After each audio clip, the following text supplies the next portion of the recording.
o'clock p.m. Eastern time. You know what I'm saying? So you know what time that is. It is time for the LOL show. You know how we do every Thursday between 7 and 9 p.m. We bring you comedy, we bring you talk. We just like to vibe with y'all. Um, you know what you can find us? You can find us at Uptown Radio 98.5 FM. You can find us online at uptownradiophilly.org. You can find us on YouTube at WJYN 98.5. And you can tell Alexa, yo, turn on Uptown Radio. And I think that's what it is. I'm not good with technology, but I think that's what it is. You got so many ways to catch us, check us. We here for y'all. My co-host is very lovely, but very not on time right now. So, and I'm not snitching. I'm not telling on her. I'm not saying, because it's not a job. She can't get fired. She can come in at 7:30 and can't nobody do nothing to it because we are the bosses of this particular show. Can't nobody shut us down except for FTC. That's only if we cuss, so we're not trying to cuss. We should call this Try Not to Cuss for 2 Hour Show. That's the name of the show, Try Not to Cuss, because we had some guests in here, boy. They had potty mouths. And what we did, we've come up with a new incentive for not cussing. Every time you cuss, you got to pay $5. And if you don't have $5, we get to wash your mouth out with soap. Sounds good to me. They can't hear you. They can't hear you. That's our engineer, Chris. Sounds good to me. Right? Listen, man, you just can't cuss. You're grown. You know what I'm saying? I know you should be able to cuss, but you're grown enough not to cuss. You know what I'm saying? You gotta learn how to Oh, no, there we go. Oh, that was just my YouTube telling me that my show is on. I should talk and watch my show at the same time. I'm gonna try that. I'm gonna try to see how that sounds. Yeah. There we go. That's that reverb. You gotta be narcissistic to do something like this. This is narcissism, right? What I'm doing right now, watching myself as I'm talking. Oh, I like this. This is crazy. Yeah, so what do I feel? Because you know how I care. I don't be caring. I like my hoodie. My hoodie is nice. So I can see myself. Yeah, there we go. I ain't like that. Chris, how you been, man? I'm good, man. Happy New Year? Happy New Year. When is the cutoff to saying Happy New Year? I don't think there's a cutoff. If you haven't seen that person since last year, then all bets. But what if I don't see you last year? The next time I see you is like October 15th. Can I tell you Happy New Year or I'm drawing? That's impressive that you remember that you didn't say Happy New Year until like 10 months later. Well, that's what I'm saying. Like, it's people I ain't seen in like 5 years. Do I say Happy 5 years, New Years ago? Can I actually say Happy New Years? Because I haven't seen them in 5 years because it's multiple years. I mean, you can. Well, I'm just saying we need to figure out what the cutoff is because like there should be a cutoff to certain things, but you don't know how long do you go without saying Happy New Year to somebody. If I don't see you until like, what if I don't see you till March? You know what I'm saying? We were cool, but you know something happened. You had to go down south and you came back, and I'm like, oh, Happy New Year. Like you like, come on, dog, it's March. You know what I'm saying? I think it should be a cutoff. We need to figure out. We're gonna get a special team of people to take time out of their day to figure out what the proper amount of time is on the cutoff of saying Happy New Year to somebody. I think I stopped already though. You know what I'm saying? I'm only saying it now because, you know what I mean, we're trying to kill air. We don't have too much to talk about. I mean, we got honestly, to talk I think about. like at this point, because it's been like 2 weeks, I think like 2 weeks. And then 2 weeks is cool. Yeah. Yeah, after that. Yeah. You get your stimulus? Yeah.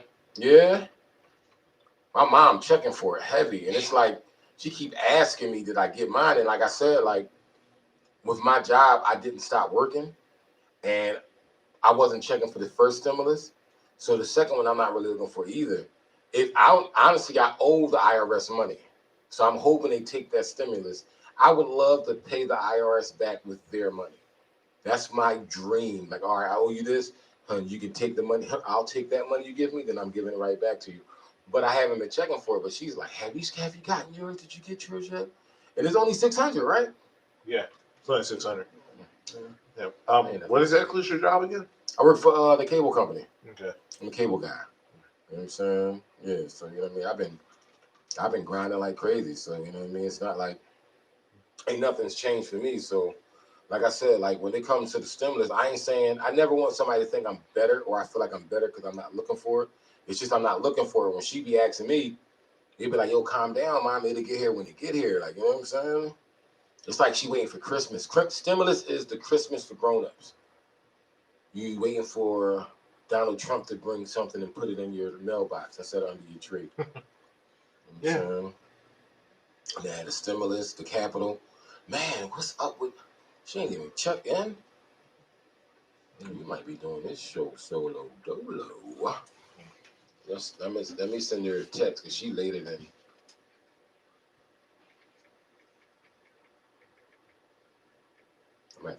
After a while, you gotta call her and make sure she's good. Like, yo, you all right? You ever been waiting for somebody to get here, go somewhere so long that you call and make sure they good? Yeah. But you kind of making sure they good, but you really want to know, like, yo, what's taking you so long? Yeah, that's how I am with my show. I'm like, Yeah. Because like normally, like my co-host will get here before, like, yeah, you can hear her now. They will be here around like 20 minutes beforehand for like a sound check. But when they get here like 4:55, I'm like, oh, what's y'all so? Yeah. I'm not used to this. You gotta climb over the chairs because they're in the way. What's up, mamas? Are we on air? Yeah, we on air 706, girl. No, I'm just saying I want to say hi. You know what I'm saying? You walking in or how long of lateness should you give an excuse? And I'm not saying that because of you. I'm saying that in general. Like, you know what I'm saying? Like with work. Like, you know what I hate when you go to work and you at work late and they ask you for an excuse? I'm like, why? Why is nothing that I say is going to give me that time back? I'm late. You know what I'm saying? Honestly, like for me, if you're gonna show up late, just at least know, like, just give me an update of like where you're at. On some work stuff, I would do that. I would do that. Honestly, but it's like the one thing I don't appreciate is like if you're supposed to be somewhere and like you don't contact me at all, basically being a no-show. Yeah. Like, don't contact me. Oh yeah, no call, no show. I don't do that.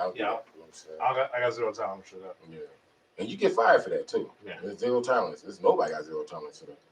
You know what I'm saying? But we was definitely checking on you, young lady. Hello. You okay? I'm great. Happy New Year. Happy New Year to you. Yeah, I haven't seen you since. We was just discussing how long do you give somebody till you just stop saying Happy New Year? I'm done. Yeah, you done already? Yeah. Okay, let me ask you a you're question. the last person I'll say that to. That's what I was going to ask you. Does it matter who the person is? Well, I got the rest of my crew to say it to in person. Yeah. But I feel like we've discussed it already, so it doesn't need to be. We talked after the year. That's just the first time I seen you. Yeah. First time you got some glitter on your face. Yeah, I have makeup on. Yeah. Take this off. Makeup for the show or makeup for going out after the show? Mind your business. I can't help you. I'm speculating what took you. I know the makeup ain't take you this long. I ain't no. The train got stuck in between like Girard. Mm-hmm. I'm in great timing. I'm like, great timing. Everything's great. Yeah.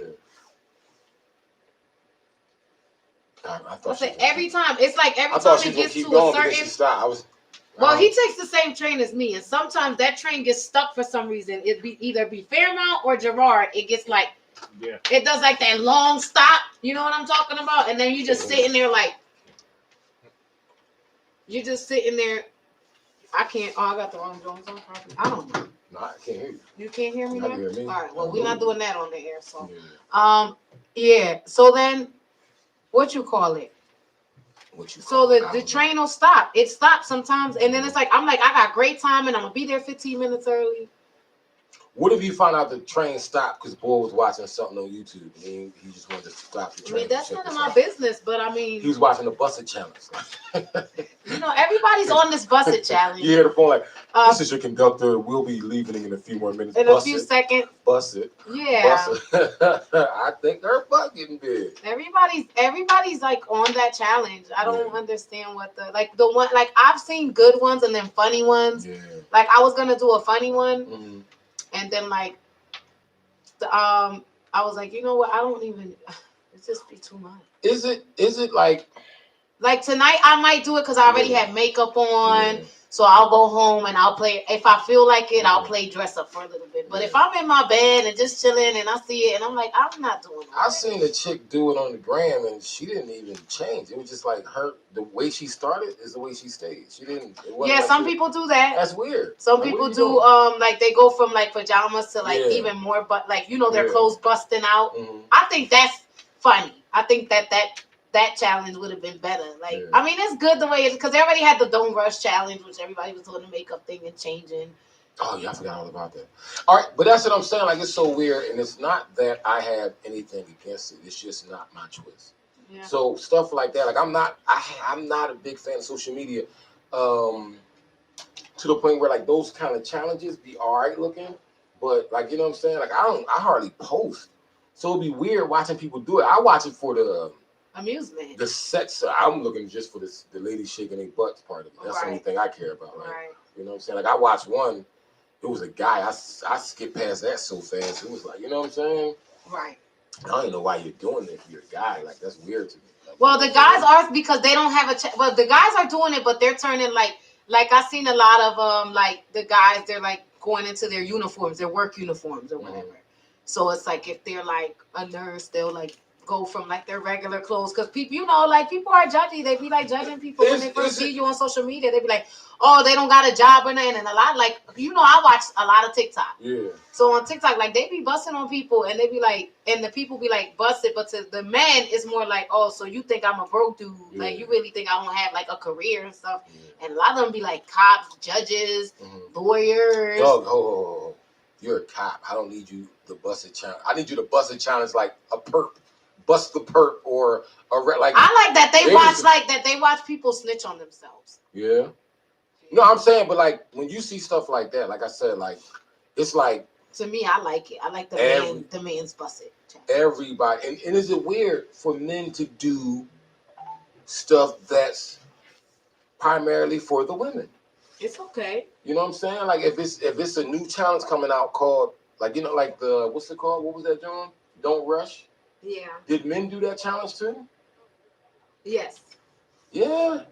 Yeah, and they got into their sexy clothes. I don't know. I just don't think. Maybe I'm just not. I don't feel sexy. And maybe if I felt like a sexy man, I would do sexy stuff. That's not my twist. Right. Like that stuff is weird to me. That's cool. Like, I mean, it's cool if you do it. It's cool if you don't. Everything's not for everybody. Because you know, some almond joys have nuts. Males don't. That's how I feel about life. Right. Like, you know what I'm saying? Like, you can do what you want to do. It's your body. Have fun. It's just when I see men doing something that's primarily geared towards women, like even if they're joking, it's like, all right, that's cool. And it's like if one guy does it and he makes it funny, that's one thing. But when they just start running through it, it's like everybody like. And it's like reverse sexism. Like if a man can do it, a woman should be able to do it. Now it's like if a woman can do it, a man should be like. That's kind of. I ain't got the energy. I turn that stuff off. I ain't into that. I feel like the busted challenge. I've been watching them. I've been waiting to see them butts. That's the current internet news. Social media, new things on social media. Anything else great? What is popping on social media? I mean, you know the busted challenge. Well, the biggest thing popping is the Capitol. Oh yeah. We got new mics, but we got old. Yeah, these are I don't know. Old headphones. Anyway. This headphone got eczema. All right. Yeah. So, yeah, the Capitol thing happened. Is that why you didn't want to do the show? No, I was sick. You was over there. That's what it was. No, why would I? No. Nah. That's why. I why. had to spell Capitol. That's why he didn't do the show last week, yo. The last I can hear like, is that my jacket or outside? Yeah. The last Capitol I snuck into was the Capitol on 52nd and like Master back in the day. Remember, I don't know. You're not from that part of the city. I'm not from that area of the city. Chris, how old are you?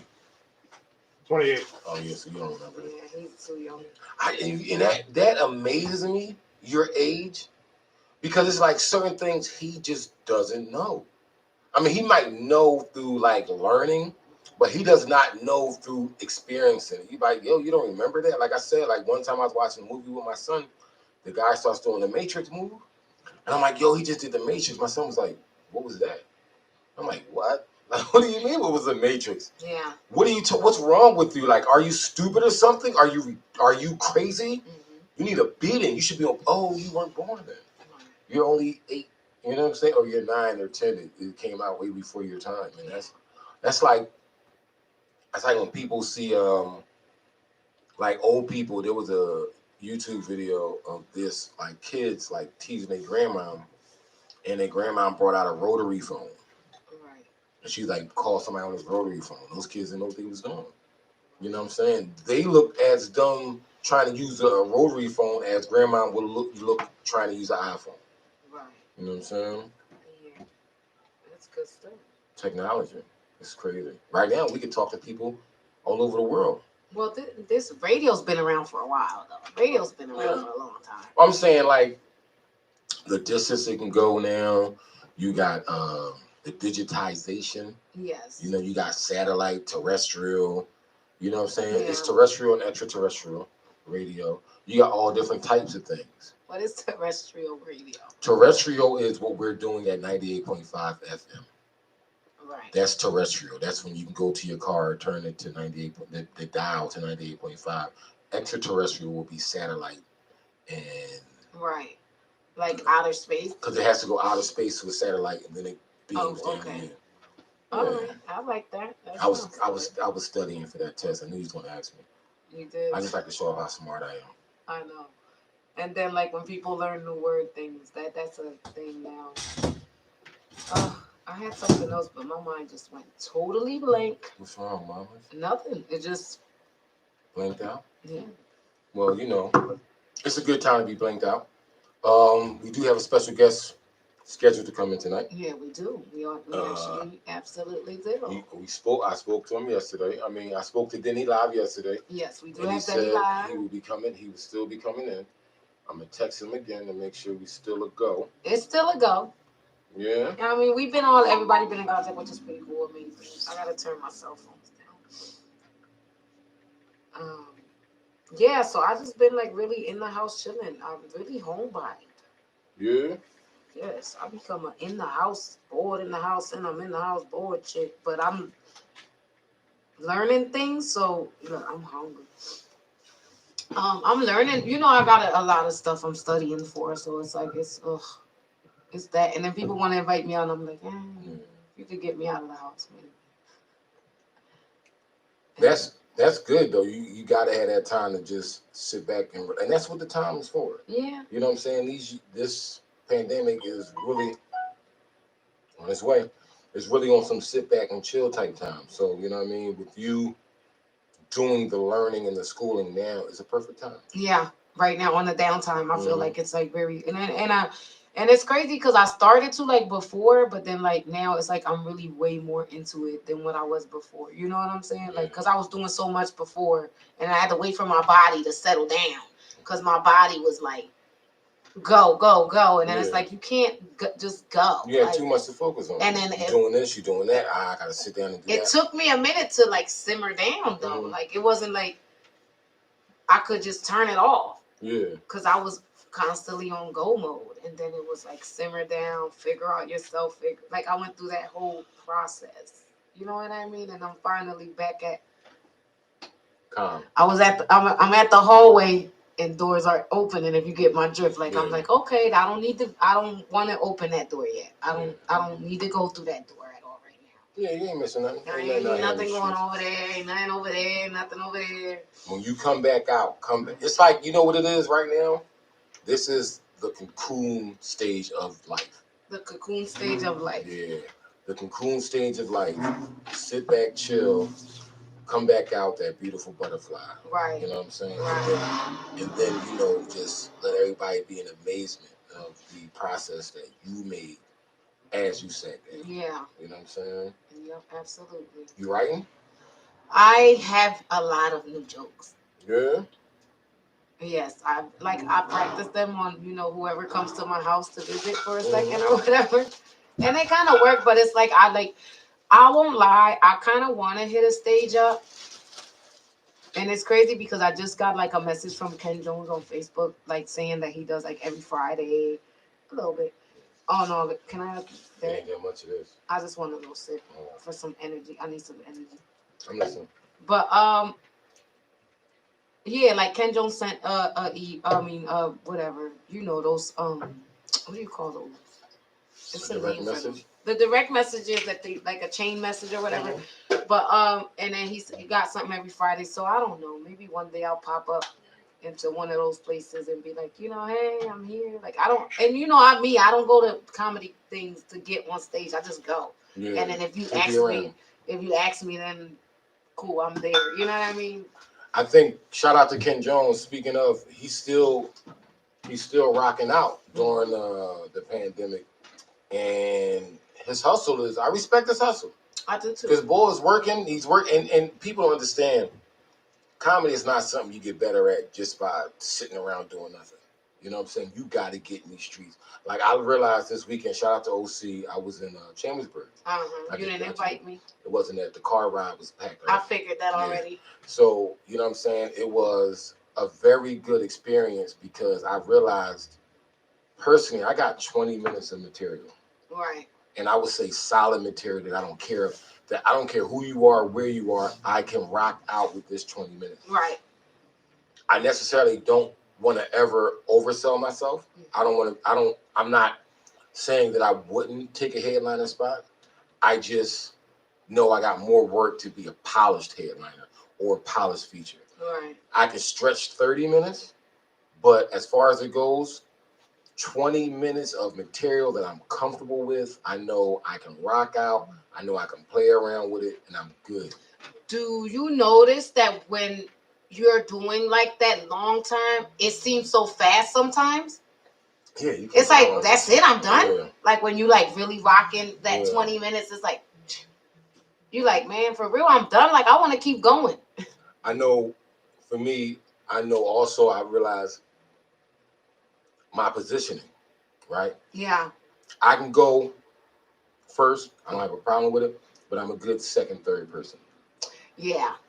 You know what I'm saying? If the first person bombs, I can bring that crowd back. That's me. You know I like to be first or last. Yeah. I mean, not first, like second. Yeah. Because if I'm first, I know that I got to come with the smoke from the rip. Yeah. Whenever I'm first, it's like you got to bring it on, and then I set the bar. Yeah, that's what I'm saying. Yeah, now, definitely. being first is I'm setting the bar. Now, you got to, coming up after me, you either keep the bar or you going to lose it. Or you going to bring it down. And it happens. Yeah. I've had shows. I've been at shows. I've been that person that's like, oh, my God, the person in front of me is up here. And then I come on and I'm like, oh.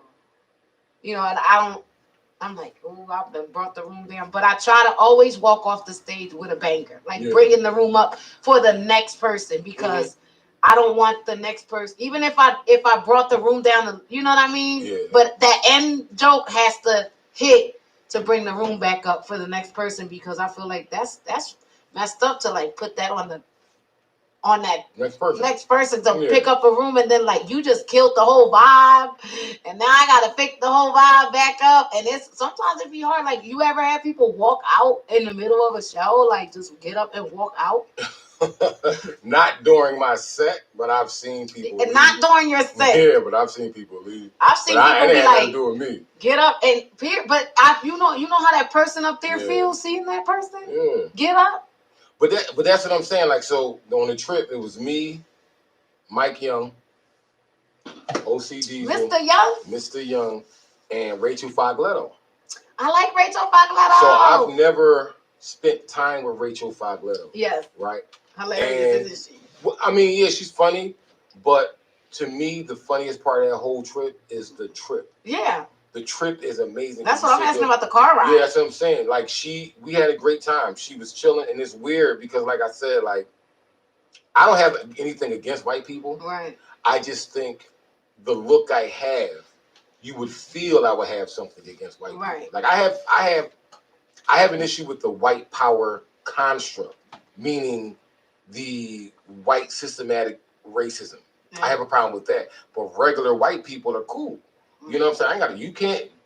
Rachel can't affect my job title. Like, you know what I'm saying? Rachel can't be like, oh no, Tyreek can't work here or there. Like, you know what I'm saying? Rachel's a regular white person who works like me. We're workers. We're not running nothing. So, getting to talk to her and experience time with her, it was different. Because I've seen her before. Right. I'm friends with her on Facebook, so we've had interactions. Right. Anybody on Facebook, I have to have interaction before I take your information. But I've never spent time with her like this. So to spend time with her, so like it's an opening of worlds. Like, you know what I'm saying? Like, I would like to ride with Mike, Rich, and Jack one day. Like, you know what I'm saying? But yeah, that's what I'm saying. To see how it you is. You can ride with them. You can ride with Mike and Lawrence and Jack. You can ride with them. Oh, all right. But what I'm saying is, like, to see, just to have a conversation. And I was actually telling OC, they're boring. Yeah, they're so boring to ride with. Is Lawrence falls asleep. Yeah, Mike fell asleep. Jack just talks his head off really fast. Yeah, and then Mike is just jamming, focused on the road. Well, the thing is, like I said, let me stop playing. Mike fell asleep. Right. On the ride up there. Because he works a lot. Yeah, but the fact of the matter is, conversation is conversation. So I don't need everybody to be awake, but it's funny because we had a lot. So I was telling OC what he needs to do is he needs to make the car ride to Chambersburg his podcast. Right? So it's a 2.5 hour ride. That would be nice. It's a 2.5 hour ride. You're in the car with comics, y'all talk. And what you can do is you can break that 2.5. You can listen to that 2.5. It's a 5 hour ride up and back. Right. Right. So you can listen to those comics conversation and clip what you like. Put it together. Boom. Throw it on the podcast. So if 5 hours turn to 1 hour, it's 1 hour of golden material. Yes. So you were saying, what if somebody's not funny? People don't have to be funny. But they're funny in the car. They're going to be funny in spurts. The thing is this: people sometimes are funny outside of that pressure because you get that pressure. Yeah. And then if you watch a lot of these like Netflix documentaries and things like that, the stories that they have from behind this, from backstage, like those, I watch those like documentaries for like the backstage stuff. Like if they could just clip the whole whatever out and just give me a movie of just clips of backstage, like the comedians talking backstage with how they was like getting ready, you remember how, what is it, Kings of Comedy? Yeah. And they was jumping in the back and they was all, you know what I'm saying? Like that. That's realistic. On YouTube. That's realistic. And it gives you like, oh, so they really go through this. Speaking of that, Chris Rock's Tambourine has an extended edition where they're talking, and that conversation, to see this greatness, especially for us. Yes. I can't speak to the normal crowd. I can't speak to how regular people see this kind of stuff. But as a comedian, when you get to see Chris Rock talking to Arsenio Hall, talking to Dave Chappelle candidly, like just having a conversation, you like, yo, that's crazy. I rock with these dudes. I get to talk, listen to them talk about regular stuff. So that's what I was telling OC. And I wish that anybody who knows OC, you got to stay on his hill to make this pop. Okay. And from now on, when we travel out of state, we're going to do that too. We're going to do that too. But I wanted to make sure we take multiple comics so we can have a conversation with different people. Right. So next time we take a trip to New York, if we decide to take a trip to New York, or we take a trip to Baltimore or something like that, let's take 4 comics. Yeah. Everybody gets in the car and ride, and we all just have conversations, and then we pick and choose. So as on the ride back, a little bit of the conversation. Who's going to do all this editing? But even with that, I don't necessarily think it has to be a lot of editing. Or with this being said, right, it can be a multiple. If it's me and you all the time going with people and we're selecting different people in the back of the car, I would help you. I would sit at the back, like I would No, I'm saying if it's always me and you riding out, right. Then only thing we change is the 2 people or the 1 person that goes with us. Yeah. I would say that me and you could work on it because that person in the back or the 2 people in the back are constantly changing. Okay. You get what I'm saying? Yeah. So that would be our podcast. It would be our podcast. It would be our podcast. It's easy to edit. Yeah. It was a sarcastic question, but no. But what I'm saying is. You record the audio. You record the audio. And then you just cut what you don't want. So speaking of the audio, Mike was talking about bestiology. Bestiology. Bestiology. What is it? Bestiality. Bestiality when you have sex with animals? Yes. Right? So he was talking about bestiality. He said he doesn't like bestiality, right? And I was asking him, like, what don't you like about bestiality? He was like, he doesn't like the fact that these men are having sex with these defenseless animals, right? He said that's his biggest issue. Like if a man has sex with a goat or a man has sex with a dog or something like that, right? So I asked him, what if the man was having sex with dangerous animals? Like what if he was having sex with a polar bear? Right. or he was having sex, he was raping sharks. Right. Would that be better? Right. And then, like, you know, instead of kill, you know, how when you kill animals, you put their heads on the wall. Instead of that, he'll have a room full of like their butts on the wall. Oh God! Like, you know what I'm saying, dangerous animal butts that he has raped all over the continent. That's just disgusting. You know what I'm saying? I'm just saying it's nasty. So I even came up with a show called The Crocodile Smasher. Instead of the Crocodile Hunter, the Crocodile Smasher. And he would go and he was like, I said smash. That's be good, right? Smasher's good. Smasher's good. Yeah, Crocodile Smasher. So I'm gonna say more because I know it's good. Yeah. But imagine, like, crikey, we have a lion in the plains and he's not looking. I think I can, and he rapes the lion. That's good. That's a good skit too. But that's what I'm saying. But that was, he got his finger ready. He's like, that was born in that car ride. Mel Harris, I think. I love Mel Harris. Hands down. To chill, like just on a chill level. Hands down, one of the funniest people just off rip. Yes. He is definitely the person. If you pitch a comedian life story type of, like, you know, reality show to follow somebody around, with it. He's the person you should. He should be. The show could be built around him. I can't speak to. I know comedians who are funny. Yeah. But we're talking just in the mix, just vibing funny. You know what I'm saying? Like, he's funny. Not funny because you around funny. Mm-hmm. Funny because you were born with it. I'm gonna say it. You were born with it. I think him and I told you, we'll talk. I told we can talk later if you want. Yeah, but I was like, it's just he's fun to be around. His energy, his jokes be on point, and he lights up a room. And this is not on stage. I'm not saying he's not good on stage. He's a beast on stage as well. But just general conversation, both hilarious. Yeah. And I could just, like I said, so we went to Chambersburg. I want to say this. Me and Mel had the best Chambersburg show, to my recollection. Right. Recollection. Yeah, I mean, I don't know what's wrong with my words today.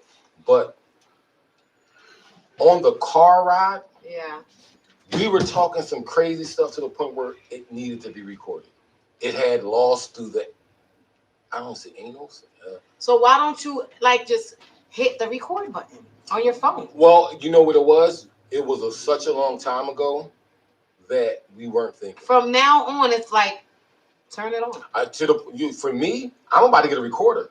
I'm not even doing that phone thing no more. My phone is jam-packed. I need to start deleting some videos. I might just get a regular phone recorder, just not even a video. Like I don't need video. Recorder. Just a recorder, like with 10 hours of space. I'll find you something. Thank you. And I will send you the information, and then we can go from there. Because just 10 hours before you buy anything, that becomes less for audio. You're talking to the right person. I know. That's why I brought it out there in the universe. And then I got you. But you're listening to WJYN 98.5 FM Uptown Radio. This is the LOL show, Living Off Laughter. It's your girl, Shay Sasa, with her opinions, and of course, Tyreek Malik. Yay! And we are waiting on our fabulous guest, Denny Live, will be here in the building shortly. Comedy game. Just in case, you can listen to us on your radio, as you probably are now. It's 98.5 FM. You can listen to us where? Online? You can definitely listen online on uptownradiophilly.org. And you can say, Alexa, Uptown Radio, and you can hear the sound of our voice. And you can see us on YouTube at WJYN 98.5. Because I know y'all want to know what we look like when y'all hear our voices. That's the first thing people probably know, but I wonder what people think. Like, do they think I'm a big John? Do they think I'm a skinny John until they see me? And then they be like, oh, I ain't even. I do wonder what people think I look like. Right? And are they disappointed when they see us? That's the main thing. That's the main thing. Oh, God. I was so turned on by his voice. It's just, I know, beast. This guy. I was getting ready to pour the lotion out and put the candles in the. That's the thing with you, because you have like the two names on social media. Mm-hmm. So like, you know, when we were in our like meeting and they were asking our names, I was like, I want to put Beast WPK because I was like, you know, I want to confuse people. Well, that'd be for my Instagram though. I know that. I mean, we can get in contact with you either name. Yeah, I think the worst is Instagram. Somebody else already has a name, Tyreek Malik. Yeah, I'm Shay Sasa, just period. All the white guys, which is weird. I know. I saw. Oh, but wow, that was a good meeting too. Giving everybody a heads up, we did talk about the $5 cuss jar. We gotta talk that with our guests. Well, no, I'm we saying can't say that on the radio. Why can't we? Oh, we can't speak money. You know that. Oh, okay. We got a certain amount of money jar that if you cuss, you know what I'm saying. That's us. That's our business, y'all. Yeah, but yeah, like this is going to be a really good year for it. You know what I did find funny? What? I don't know whether it's a good thing or a bad thing, but I'm not a fan of the hyping yourself up, right? And I know that sounds weird, so I'm gonna explain. When we was on the call, you know, they was like, yeah, it's Mikey G from the Really You Know What Hitting Show. Holla at your guy. Like, you know what I'm saying? I like it because that's what they sound like on the radio. But it was weird, like, dog. That's why I liked doing my little, I was like, yeah, like, I liked it. You didn't see me? I was in the video like, yeah. I didn't see the video. I was at work. Right. So I'm in there like, you know, doing my little, okay. But that's what I'm saying. I don't know whether that's. I like it because they sound so good. Like, it was just like, you get to hear your teammates, your because your teammates, I'm going to say teammates for this or whatever you want to call it, workers, whatever. Well, I'm going to say teammates, from this family. It's like, you get to hear each and every one of them, like the way they sound on the radio, like when they introduce themselves, because we don't hear that all the time. So that was their radio introduction? Yeah, like that's how they sound on the radio. Yeah. Like, I don't know if you heard the girl that's before us, Diva. What is her name? Also Diva. Yeah. I don't know if you heard her radio, like her radio, like her hour on the radio, or the time that she has her slot.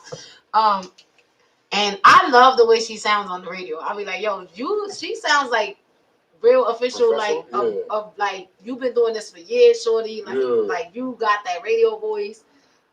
You know what I'm saying? And it's like I'll be listening. I'm like, I thought I was listening to the other radio stations out here. You know what I mean? I'm not gonna say no name because they ain't showing. But so I was like, who's that? I know this gotta be. And when I looked, it was our station and it was her show, and I was like, oh wow, like that's how we sound. And I try to listen to our stuff, but we're on the radio. But I got people that listen to our stuff anyway. So I'm sorry, I was going back to this weekend, right? We had it was another little thing we had brought up.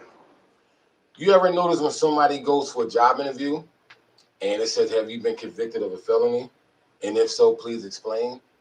And I was saying, what if the person's like, all right, so one night it was me, Mike, and Rel, and we was chilling on the corner. And then we was hanging out in the corner, we was just chilling. And some dude came up and we started arguing, and I shot him. Like, is that what kind of explanation they mean? Yes, and you don't have to disclose that information anymore. I know you don't have to. I know you don't have to. I heard that stop. But I'm just saying in general, like, because they'd be like when they used to fill that thing out. When but like to explain what happened, like because you got to understand. First, I was in a bad place. I really wasn't talking to my mom. My dad had left, and I was younger. I'm just saying, funny wise. I used to just not fill it out, but maybe I should. You're not filling it. I keep forgetting. To be hilarious, I should just be like, one time I robbed the bank. A couple old people. Or when you fill it out, say I was at this job interview. How about and they asked me to fill out this form, and I was getting pissed as I was filling out the form, and I just killed everybody in there. Yeah. And that's it. And then I never got hired, but I would really love to be a part of your company. But good thing is I execute things very quickly. I'm a go-getter. I don't sit there and think. I get it done. I get it done. Go-gettiveness. Like that's what I do. I see something I want stop. I make it happen. That's what I'll bring to your company. And that's what I'm bringing to you. Because they also ask you sometimes. They ask you what are your qualities for this? What makes you feel like what is it?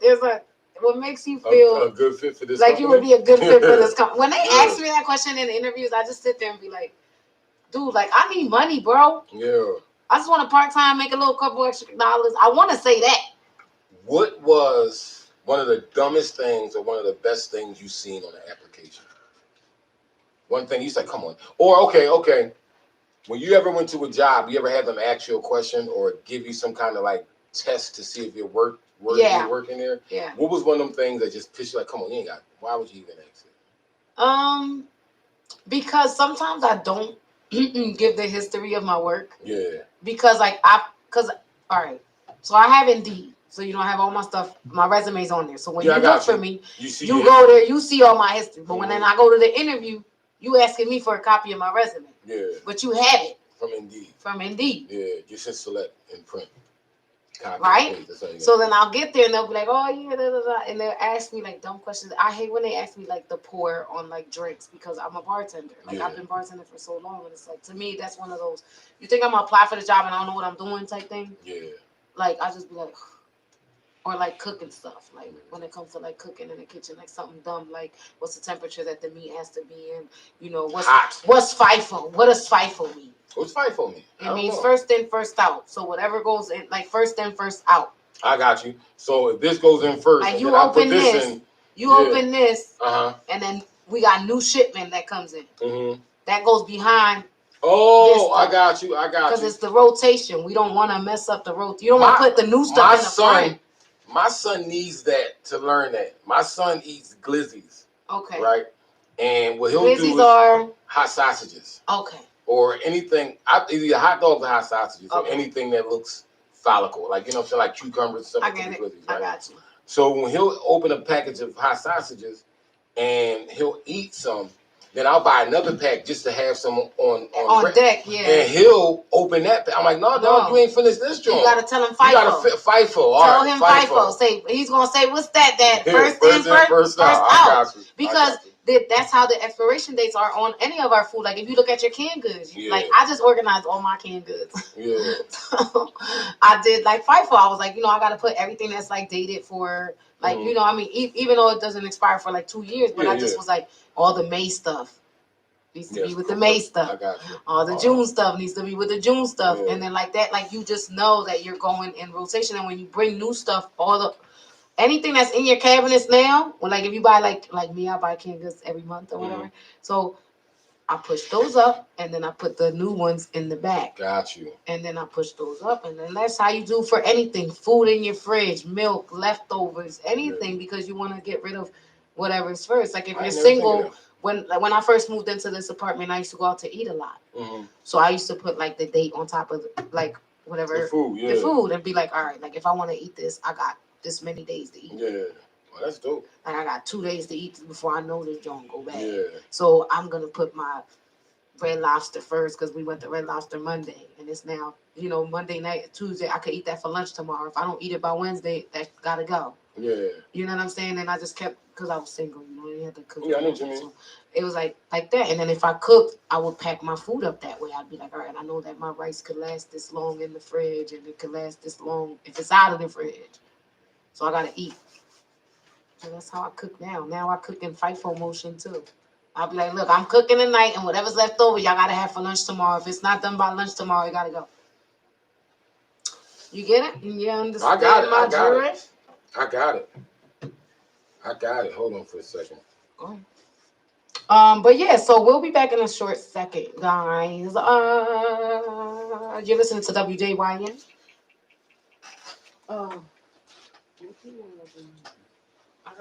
I don't know. What's wrong with me today? Yeah, my bad. What? No. I was texting somebody. I had went live for a second. Right. And a comedian named Lakeisha M. Williams, she had asked me, what's up?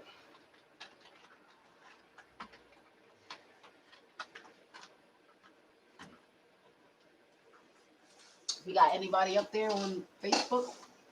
Nah, nobody on the joint. I like that. Oh, that's what I was going to tell you. So I'm going to try to... We can have a DJ. Here? Yes. How? What about Chris? He's just an engineer. But that's what I'm saying. His job is what he's doing right now. But okay. That's it. What I'm saying is... And then if we get a DJ, all he got to do is connect to that. But where would he... In the fuck there. Well, that's what I'm saying. If we get a DJ, he can be like a big old... It's just somebody so that he's focused on sound and making sure our sound and stuff like that goes. Yeah. Whatever engineers do. Apparently, engineers are not in charge of music and all that stuff. Yeah. Because if you go to a radio show, like a regular radio show, you see they got the engineer. Mm-hmm. His job is sound and like everything to do with how we sound, mic check, stuff like that. And then our DJ is music, drops. Yeah. Pew, pew, pew, stuff like that. I think he played something. I thought I heard something. I don't know what he can do and what he can't do. And I don't want to talk to you like you're not in the room. No. I'm just saying, like, when it comes to, like, yeah, can we get sound effects and stuff like that? I was told we can. If I get a mixer, my DJ friend said he'll give me a mixer. But it's up to Chris to decide if he wants to do that. That sound stuff ain't there already? No. There's no drop button or nothing like that? I don't think so. You have to upload all that stuff, right? Yeah. Am I right? Yeah. And then, like, if Chris wants to take on, like, if he wants to be like, yo, I'll freaking just bring a mixer and I'll push the buttons, like, whatever. Hey. But let me ask you a question, right? It's better that way, though. Can that stuff be done now without the mixer? The bim, bim, bim, and all that kind of stuff. No. Right now, can we do that right now? I have to upload it. Upload it to what, though? To the computer. I understand that. So, because remember when we was here with Teeth, and Teeth was doing all that record and all that kind of stuff, is that the same thing that we could use for the That's a mix, like that's a digital mixer on the computer. Yeah. Yeah, we don't have that. We don't have that. So, like, unless, like, if Chris goes, like, we're talking anyway. So if Chris says, yo, like, just bring a mixer, and I'll do that shit. Yeah. Love. And then we just gotta figure out how to get the the stuff on the computer, and then all he would do is be sitting there like. Because I would definitely like to do that. Could we do the mixer? We could do it. We could bring it on a USB too. Yeah. And then I could give it to Chris and say, Chris, can you figure out how to put this on the computer or whatever? I don't have a problem. Because like I said, for me, when I was talking about the third person, the quote-unquote straight man. Yes. The straight man is somebody who, I'm sorry, I'm not looking at that. The straight man is the person who regulates where the show is going, right? Meaning like, all right, we spent 20 minutes talking about this. Hey, what about this? You know what I'm saying? And on top of that, like I said, we are very similar. So we don't have a contradictory person. 15 seconds. All right. Because Pop used to be our engineer and that kind of person. Remember, he was like, yo, you ever seen this in this website? That's what I was saying when I was talking about a third person. But the DJ, I'm with it. I mean, we could still have a third person because they said that this is our show. We can have whatever we want. Yeah, I'm just saying, where do we put them? 5, 4, 3, you bringing us in? 2, 1. You're now tuned into the greatest. It's your boy Tariq Malik here on the LOL show, and I got my homegirl. What? Shay Sasa in the building. Shay Sasa for sexy Puerto Rican cha Sasa at WJYN 98.5 Uptown Radio. If my daughters are listening, they are so roasting you right now. That's how everybody was on that call this week. No, they was not. They was hyping it. Yo, it's your dude with the glue and his attitude. I was like, what? God. I was like, it's your girl comedian Shay Sasa from the LOL show, my boy Tariq Malik, whatever. That's what I say all the time. And I was like, Uptown Radio. I don't want to be Sadiddy, but it's the greatest in the city. WYJ. I'm like, all right, okay, Jam Master J, we got you. I'm gonna just book us a studio session, and then we just gonna go in there, and then I'm gonna let you get your rap out. Yeah, I need to get this. I gotta do something. I needed to get that out, and then we just gonna go. These dudes is like, yo, it's the greatest Faders been doing this for 10 years plus. You know who it is? It's us. Oh yes, my name. That is not how they sounded. Shout out to our team members on our radio, man. This is like crazy, yo. I can't believe he's like saying y'all was too hype. I loved it, guys. If y'all listening, shout out to all of y'all. Y'all was hype. I was like, come on now, calm it down, bring it right now. Y'all. No, you was mad. That was at work.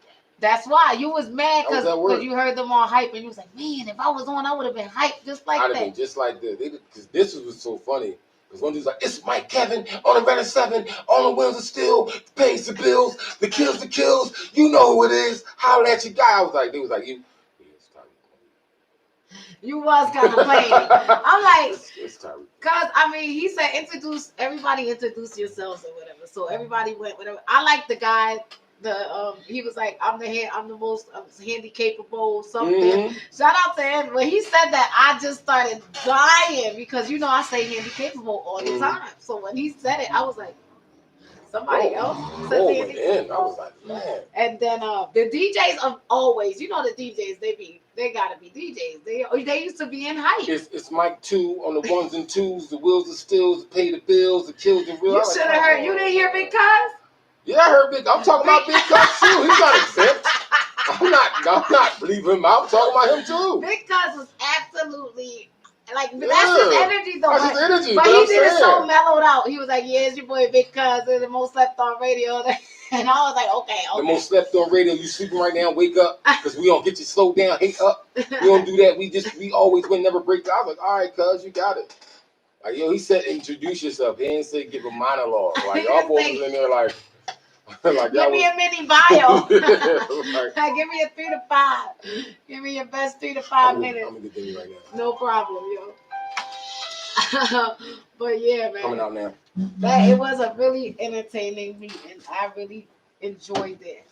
Absolutely. And guys, so we have our guests coming into the building shortly.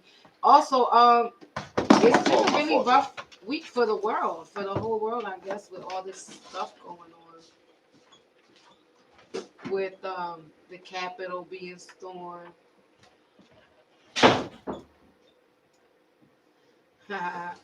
Funny, hilarious.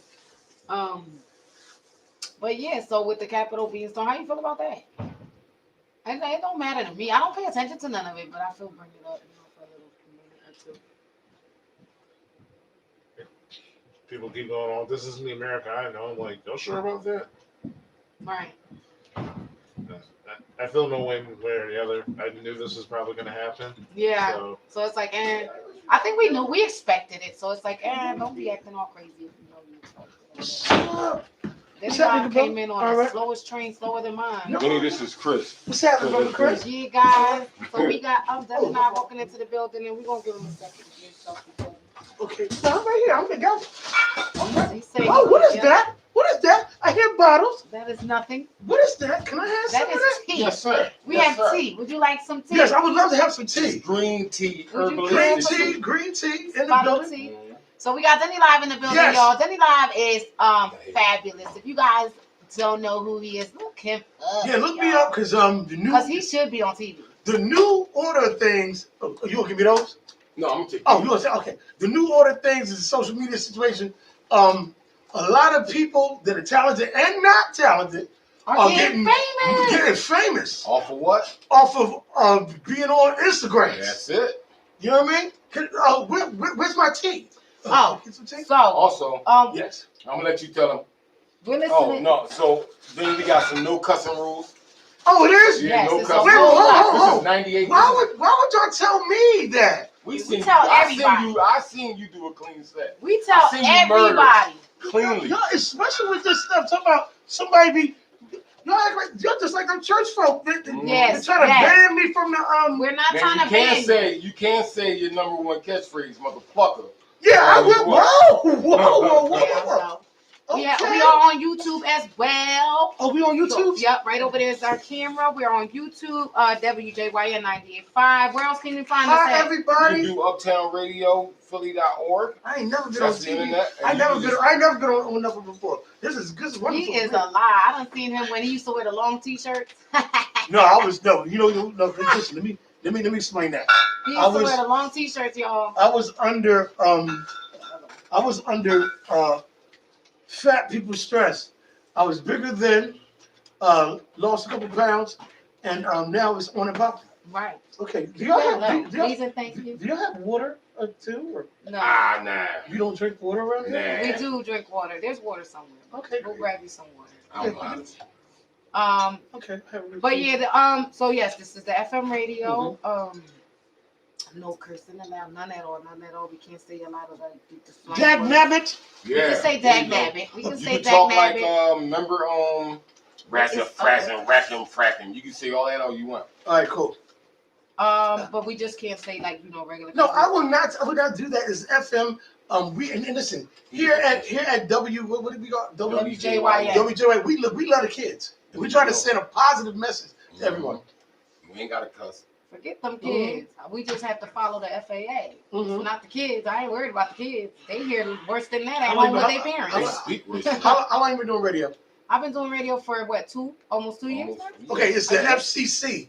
FCC. I said This is the FAA. She about to fly a plane. That's how fly she is. I'm just, you don't understand. All the studying I'm doing, there's so many codes in my head. I just picked one and ran with it. Okay, so what are we going to talk about this evening? So, one of our topics, but we definitely want to big you up first because you came here.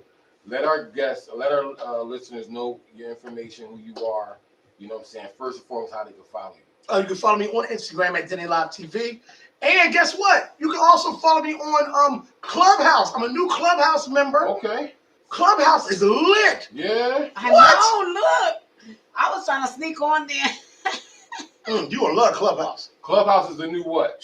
Clubhouse is first of all, Clubhouse is the only. Yeah. Yeah. It's different than Twitter and all that. Yes, it's different than Twitter. It's like an audio situation where you can talk to everyone, and you have celebrities come through. Yeah. Real and fake. But are they all video? Like everybody's video? Everything is all audio. Okay, cool. Yes. All right. And speaking of that, I want to shout out all the people that have been giving great career advice. Yeah. Yes. Clubhouse is filled with people. Nice. That give career advice, and it's terrible career advice. Yeah, I was about to say. Horrible. Yeah. A lot of people that I haven't heard of in my life are giving out advice to comedians. Yeah. And it is amazingly different. And because I'm trying to be politically correct these days, what I do is you don't gotta be political. I'm in the spot. I hear the advice, and I just sit there in wonderment. Yeah. Because not saying I'm the best comedian in the world, but I think I'm about 90. Like if it was basketball, I'll be like 93% for the foul line. Okay. You know what I mean? But yeah, it is weird. Yeah. With this advice. What's the craziest thing you heard though? I never bombed before. That's a lie. Comedians have got on here and said I have never bombed. Yeah.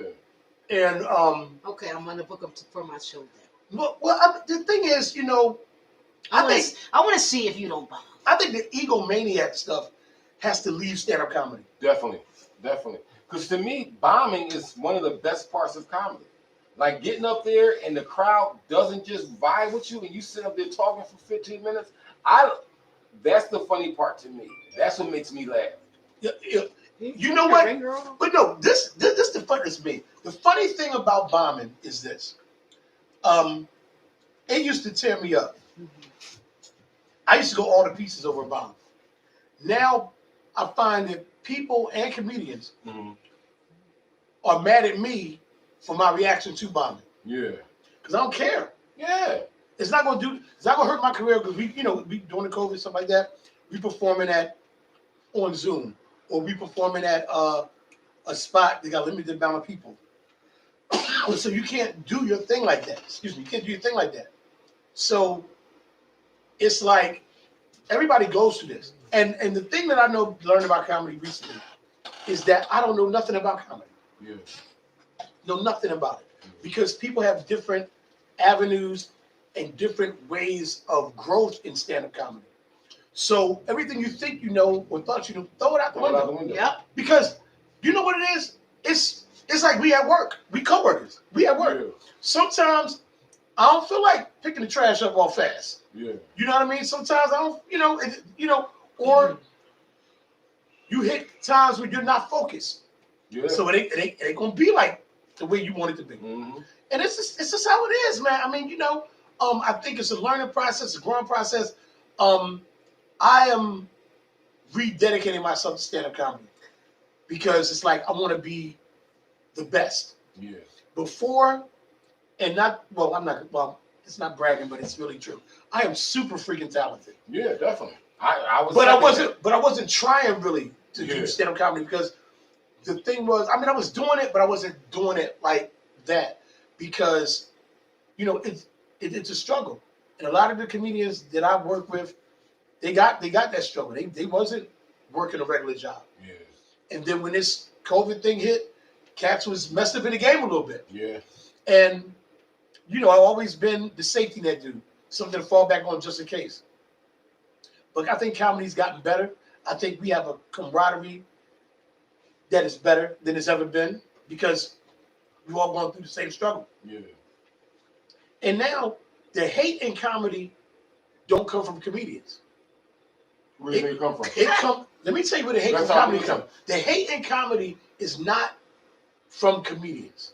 It's from, if you a comedian got a day job. Yeah. It comes from the day job people. Comedians. Why? I've seen comedians take shots. Like, oh, I see all y'all only do comedy. But remember this. All right, but remember the time when y'all was the hottest comedians and y'all used to bust on the people that had day jobs that couldn't be out there all the time? Well, no, you know what? That happened. That has happened, but I think that's so now that the foot is on the other foot, the shoe is on the other foot. Check it out. You're right about that. The hate comes from within. No, people that work regular jobs didn't know you're a comedian. Yeah. If your name is popping in the street in your city and you happen to have a day job, this where the hate comes. I experience this on the day job all the time. Are you talking about the people at your job? Yes. Like they be like, oh, so you a comedian? Oh yeah. Well, everybody. First of all, like that. No, here's what it is. Diddy Live is famous. Yes. Somewhat. I would say I'm a D to F level celebrity. Yeah. But in Philadelphia, you can't say Philly in comedy without mentioning my name. You got to mention Trey Gordon. You got to mention Buck Wild. You got to mention Mike Blackson. Nobody. You got to mention Lawrence Kilmer. You got to mention the guys that really been doing it. You know what I mean? But on a nationwide level, you can't say comedy and don't mention. That's like Chicago. But they do ask you. They do. I'll say this because I've been out of town a lot, even like during pandemic. And people go, well, do you know such and such? And I'm like, you know what I do? I try to disassociate myself because I don't want that clout. But I do say I know them. But I'd be like, I know who that is, but that's it. I leave it at that. Say because we family, like we really know each other. I don't sit there and be like. I would say it like this. But I don't be like, I'm sorry. I don't be like, yeah, I went to his class. I went to two-way class and da da da da. I don't do all that. But I've been with people that've done that. Think of it like basketball, though, right? If comedy was basketball, Philly's all-star team would consist of Denny Live, Buck Wild. Now, Kev is definitely up there, but Kev's no longer really in Philly. Right, You know what I'm saying? So if it was basketball, they would definitely bring their names up. They was gonna have like an all-star team. Of course. Like it was Philly versus New York or Philly versus Chicago. Right. So I definitely understand what he's saying on that particular note. But like, it's weird. Cats that have no talent coming at my neck. Yeah. And I'm like, you're not even in the genre. You know what I mean? And then the thing is, you can't make money in this game because you get hate from people. Yeah. And the thing is about having a regular job is like, all right, before the COVID situation, and well, I would go even earlier than that. In the early 2000s, I was popping. Crazy. Yeah. And it was like, you make some money, you blow a lot of money, you save some, but cats still hate. And it's like, it's weird because it's like, it catch you off guard. Like, yo, you pick up trash during the daytime. I mean, I pick it up too. But why are you hating on me for something that ain't got nothing to do with picking up trash? Yeah. Ain't got nothing to do with you. Don't got nothing to do with you. My light shining has nothing to do with your light being dim. But you know what I'm not hating on you, so like, no, don't let him pick up trash or don't let him do. You know what I hate when people hate on you? People don't hate on you for perspective thing. They hate on you for following your dream. Like me, like it'll be a person hating on you for being a comic. He doesn't want nothing to do with comedy. Why are you mad that I'm telling jokes? Let me tell you. You have no. Let me tell you basketball. Let me tell you why they be mad. This is what they do. Now I don't never shout out my job. I don't do none of that. Yeah, never. But because you know how the game is, like I don't post nothing about no job stuff. You'll never catch me in the uniform throwing the trash bags on the truck. You never see that because that's not what I promote. Yeah. Right. It's like Denny Live get money doing comedy, and you ain't gonna see no day job stuff. Every person that works with me, not gonna say everyone, but some people work with me. When my name come up, oh, Denny Live work with me. I never put that out there. Yeah.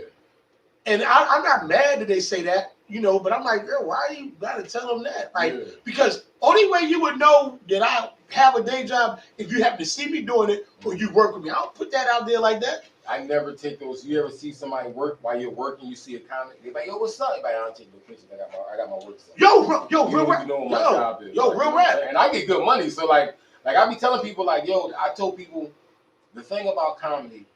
I truly love this game. I'm not saying I don't care about getting paid. No one ever. That's a dead of BS. Right. But Is it? getting paid from comedy does nothing to my It doesn't lifestyle. put nothing You know what I'm on saying? the Like, table for me. My steak and eggs. It don't has come from nothing to do comedy with money. I'll tell you that You know much. what I'm Nothing. saying? Like, My shoes don't come from that's what comedy I'm saying. money. Nothing. You know what I mean? The way I dress, the car I drive, none of that comes No. from comedy. No. So I understand that you're grinding hard, and I respect you. Yes, absolutely. Continue to do it, but at the end of the day, like, if comedy stops, you stop. Are you gonna be okay? You know what I'm Did you saying? save money for the rainy day? Listen, it's weird because I'm not used to that. That's a weird kind of hate. Yeah. And it's like, yo, why you? And I know why people hate. My story is different. My testimony is different. And I tell everybody this. I tell people this to inspire them. No matter what situation you're in, you can make it out of that situation. I was homeless, 1999. I lived at the Foundation Homeless Shelter for Men in South Philly. I'm an uptown dude. I never even been to South Philly like that. But when I was homeless, I had to live there. That was in 1999. 2 years later, I was on Comic View, and then 2 years after that, I was on Coming to the Stage, and that's when it started to blow up a little bit. But I never gave up wanting to not be in that situation. When I tell you homeless, I'm telling you Cheez-Its and Skittles for dinner. Oh yeah. Yeah. Like, you know, borrowing clothes from people, stuff like that. And it went from that to not having a house, not having no car, not having no money, to being able to live. I got a crib in every part of Philadelphia. I can live any part of Philadelphia, and I got like 5 cars. And this is a situation that I never thought that I would be in, because, you know, when you flat, and look, I started doing comedy in 99. When I started doing comedy, I was just recently homeless. I got out the homeless shelter in April 1st, 1999. April 2nd, I was performing at Jaguars Lounge. In April 9th, I performed at the Laugh House for the first time. And then it just came from there. And I think what people do in this game, any kind of growth you got, people that's not in the game, they're gonna hate on it. Yeah. Because they remember I remember catching the bus. I remember I used to catch the bus, and I would have to meet Teray for him to pick me up and take me to the Laugh House. When he moved closer to where I lived at, I remember when his car was down, me and him both was on the 57 going to South Street.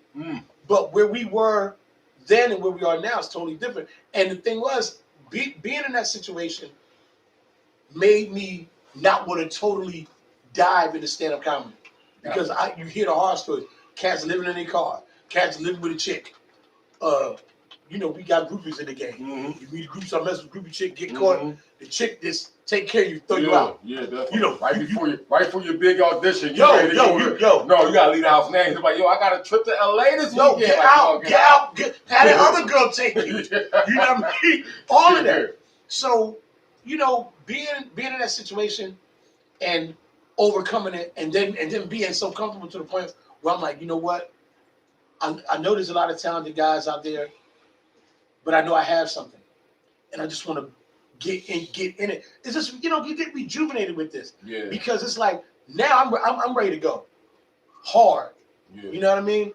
Because there's a lot of opportunity in it if your business is right. My business was never right. My business was always screwed up, weird, and then it's funny because I learned more about the business from these new guys.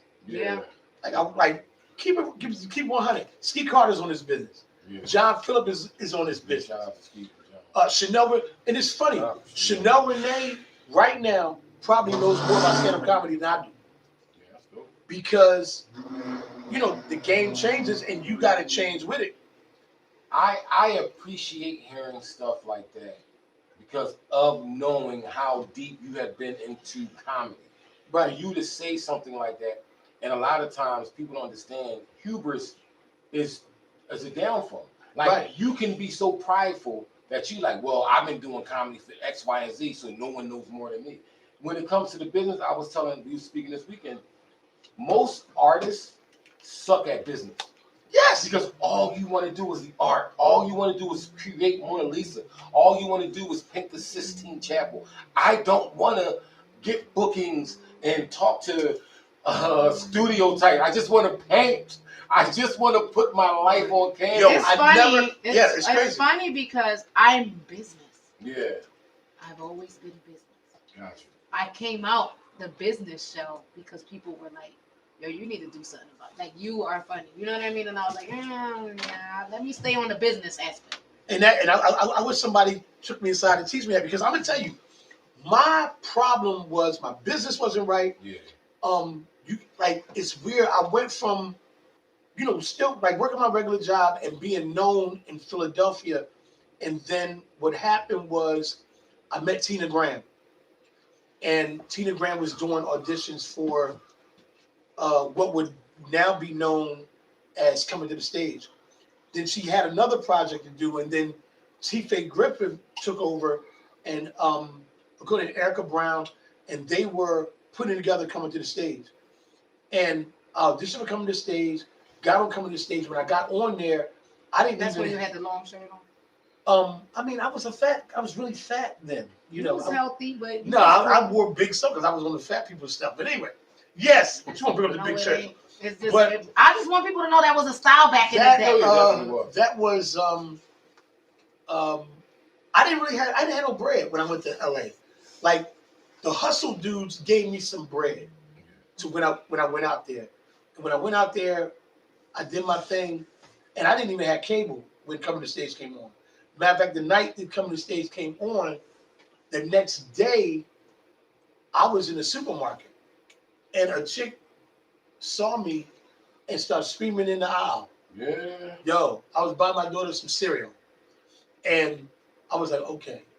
And I didn't want her to think it was some, that I was getting all this bread, but that was my first foray, I guess, dealing with groupies. Yeah. And that was my biggest problem in this game. Like, I've been around comedians that have problems with drugs, have problems with alcohol. My problem was the women. Yeah. And it was That's a vice. dog, it was goofy. It was so goofy. Then when you put money on top of not having self-control, it's a bad situation.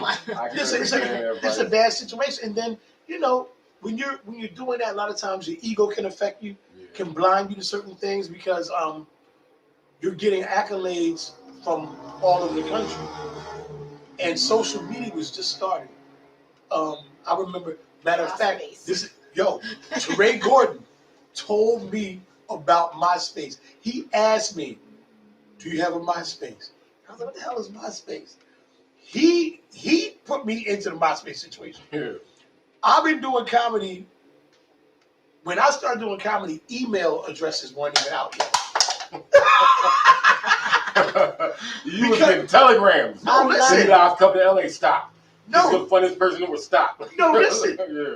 I was in the Laugh House one night, and Teray says, "Oh, what's your email address?" And I'm looking at him like he's super crazy. What is an email address? And he explained to me what an email, and I went and got an email address. Yeah. And I was like, all right, what happens now? Because I didn't have a computer.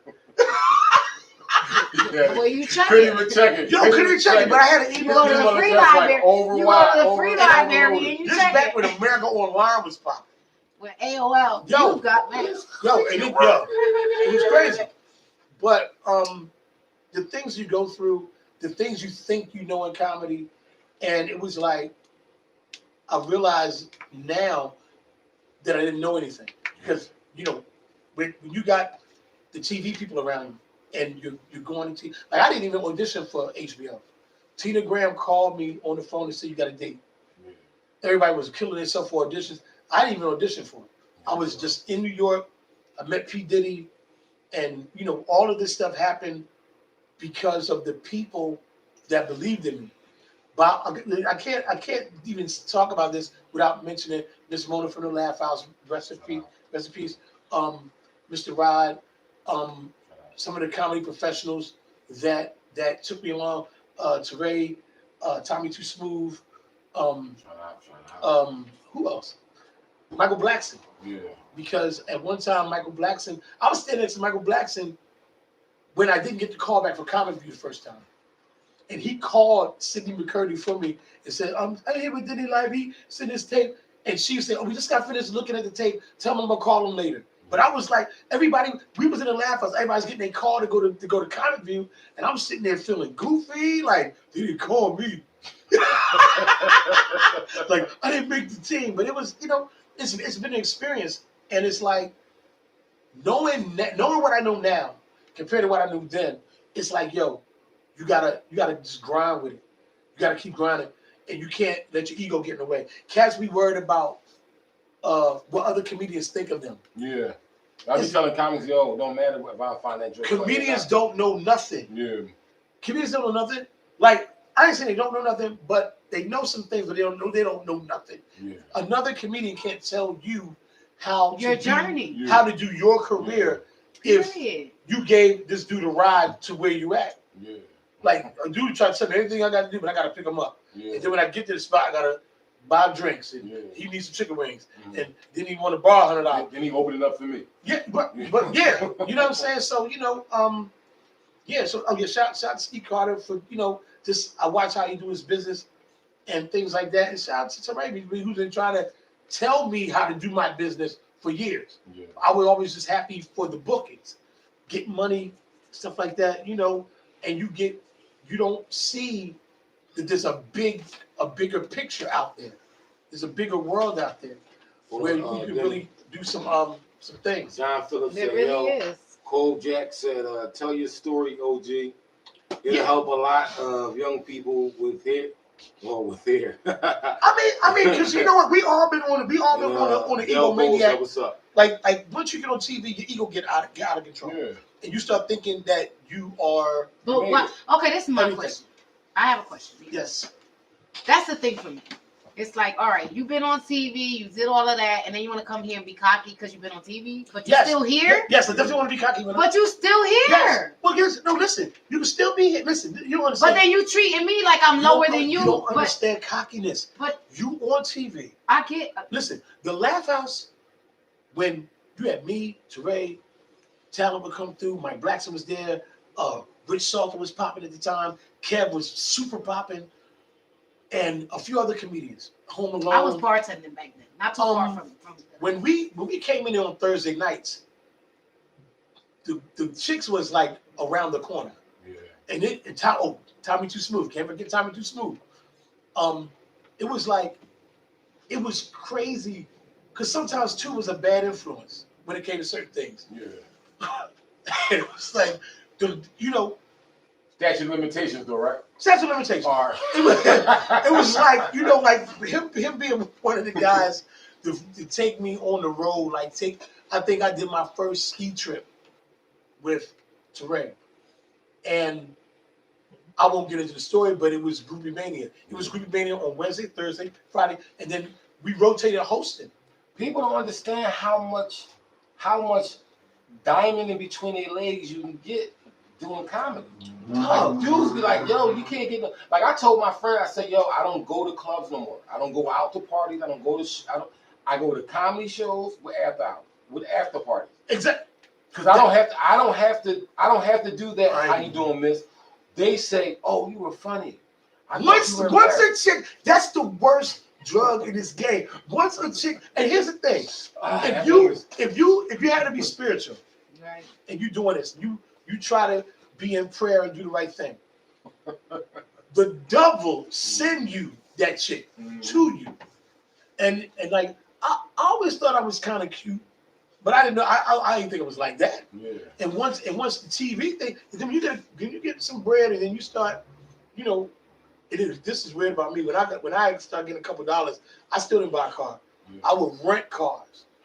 Like, you would see me on the bus or in the cab or something like that, and then I would be laughing. I'd jump in the cab Wednesday, Thursday, Friday. This is back before it was Uber. Yeah. Weekend, I'm wheeling. Because I didn't have a license for a long time. And when I finally got it, and I, started being able to rent them cars, it got goofy out there. So people don't understand how it can be. And a lot of times you can lose focus. You're not growing if you just here. Yeah. So I went to my King of Philly phase. And it worked here, it worked in Jersey, it worked in New York, it worked in Chicago, because I was the only one claiming that. Yeah. So it helped with the bookings. And then I didn't do a lot of headline spots because it's bigger name comedians. So that 20 minutes in the early 2000s, it was nothing for me to murder that. Yeah. Because it's no pressure. It's 20 minutes. And I ain't the last person. Not the last person. We're always in a sweet spot. Yeah. So it looks devastating. Yeah. Then when you go on the road and you realize you can do the same thing you do at home on the road, and then you have more access to more trouble. Mm-hmm. It's and then the ego thing go when people start putting you on airplanes. Oh, you can't no local comedian tell you I was just on an airplane. Somebody put me on an airplane and they gave me $3,000 cash, and you start feeling yourself. But all that blinds you to what. But I feel like that happens when you're not used to that kind of money. Oh well, okay. I was homeless, so I wasn't used to nothing. So that ties to the whole cockiness. Oh, you listen. I got myself out of poverty, and I'm on TV, and I got all the bad shit. And that was, for me, it was like you were at your worst, and then the man blessed you, and he blessed you in abundance. Oh yes, most definitely. And because when he blessed, he overfills that cup. But then when you we didn't know what to do. Yeah. It was like we were like, oh, this is so much fun. Well, you get money. I'm still. But you got cocky. But you gotta understand. Very. I think for me, I got a lot cocky as I got older. I got quote unquote cocky as I got older because this became in after a while. Like at first, it was black. This dark skin. Okay. This because you pointing your hands are ashy as heck, and I didn't know it was the ash or what. This extra melanin was horrible back in the day. I had to, all my life I had to fight. Never made my hair got me over. When I had hair, it was curly. I had a Superman curl right here. I'm saying because it's like those flicks. I got them. I feel like you act cocky when you get money that you just never had. I didn't have nothing. Like I went from the bum boy to that boy practically overnight. Yeah. And then I remember one time, this is goofy. Teray remember this. I'm at the Laugh House and I'm coming in off the road. And I went through this thing where I used to wear leather everywhere. What? Pants on? No, just different leather. I bought a bunch of goofy looking leather jackets. And somebody said something to me on some arrogant stuff. And I had maybe $2,500 in my pocket. And I pulled it out and started flicking hundreds on the bar like this. Just flicking them. Like, And Teray said to me, he said, you stupid. Teray probably was on no, he was like, why are you doing that? You're winning. Yeah. Why are you doing it? That's the thing I respect about Teray. That's not being Houston of it. He said that in class one time. He was like, if I wanted to be on the Kevin Hart level, I could be. But I'm not. But like I'd rather sit back here. But he's still cocky too. No, Teray is very cocky. Well, but I'm saying what he said, I feel like kind of the same way. When it comes to comedy, I don't take it as serious as I could. And that allows other people to do better. Yeah. Like it's a lot of dudes who are doing a certain thing, and I never look like that person's better than me. It's that person's more dedicated to it. Yes. That level. That's what I mean. Like that's all, and that's really all it has been. Yeah. Like with me, I'm gonna tell you, this comedy thing happened for me because I did an independent film, and I was playing a character that it was a comedic character. I was messing with comedy, but before this, I was a rapper. So Denny Live was my rap name, and it was like I'm transitioning into this because. Well, no, I was a beast. I had a record label and everything. But they don't understand. Yeah, no, you want to hear something crazy? I would say 75% of comedians were rappers first. Talent was a rapper. I wasn't a rapper. Talent. I was a bartender. No. What I'm saying, you got Denny, I rapped when I was a young boy. Before I even I thought did. about I comedy. did You got rap a little even bit. Your teammate. Who? Whatever. Arnell. Yeah. You know what I'm saying? A lot of people like I know Lamar Todd told me a couple times he used to rap. You know yeah, listen. It's that stage. Tommy Too Smooth. Listen, Hold up. Wait a minute. Tommy Too Smooth was signed to a label here in Philly. Matter of fact, he was signed to Pop Art when Steady B and them was there. Yeah. Dana Goodman and Lawrence Goodman used to be the president, vice president of a label. And this is back when making records really wasn't a popular thing. Tommy had a record out. I had a label and 2 records out. Gotta get those records. I need Talent was signed to a label. As a matter of fact, we was on Instagram talking about talking about how we were signing labels. Me and him was laughing about how I told him when I got signed, my mom took the money. My mom took the money and bought us a crib. Yeah. And that's smart. And then I got some more bread and my mom took that. And then the label was on some goofy stuff, and it was my first foray into the business. And then I was like, man, forget rapping. And then I fell into the movie thing, and everybody thought I was a comedian, and I wasn't even thinking about doing comedy. They was like, yo, a club wants to book you. And I had no jokes, nothing. Yeah. They paid me money, and the promoter felt bad because I was absolutely terrible. And when I started doing this, I bombed the first 8 months that I did it. That's how I feel. The first time I made a crowd laugh, Buck Wild was there, and Javon Pearson was the headliner. So me and Sean Clay would go around because he was my partner at the time before me and my old school Sean Clay. Like me and Sean Clay would bomb together. We was a bombing family. I was the man bomber, and Therese used to call Sean Clay Nervous Sean Clay. He would introduce him as Nervous Sean Clay. Because he was But that's kind of his niche now. Dog. That he don't know what he about to say. And that's great. That's great. So full of it because I remember when that wasn't a part of the set. Yeah. That was him just being nervous. I got a question for you though, right? I would never ask you who you feel comically who you're better than, but being that you, Talent, and Tommy all rapped, who was a better rapper? Who had the okay? Me, I think honestly, I think me and Talent were better. Okay. You know what I mean? I give Talent. I gotta bring Talent. I gotta bring Talent down one day. I give Talent the edge because, and this is funny. John Phillips say this. He's still into music like that. Yeah. Like if you watch him live, I be watching him live. Let me tell you, because our birthday is 2 days apart. His birthday is either May 7th or May. I think it's May 9th. My birthday is May 5th. Shout out to not John. John Talent. John Phillips. Oh yeah, John Phillips. So look, we're doing a ski trip. Talent put the ski trip together. So he books me for the ski trip. I'm there. We have a good time. So we're doing some different events. So we do the comedy show. And I'm looking for Talent like, damn, because he always, how funny he is. I'm like, I'm working some Heineken, I want to catch some shots. He said, no, can't drink right now. Do the drop. No, we drinking right now. You know what I'm saying? I said, what, we not get a drink? Nah, B, I got something to do. So I go somewhere else and come back. He got all his DJ equipment out there. Oh, he was DJing too? He DJing the party. Yeah. And I was like, wow. And then that was a part of me learning that sometimes you gotta do different things. Yeah, you gotta work different. You know what I mean?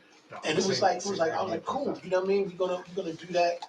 And it's a learning process. So that's why, this time around, because I guess we're all reinventing ourselves because of this COVID situation.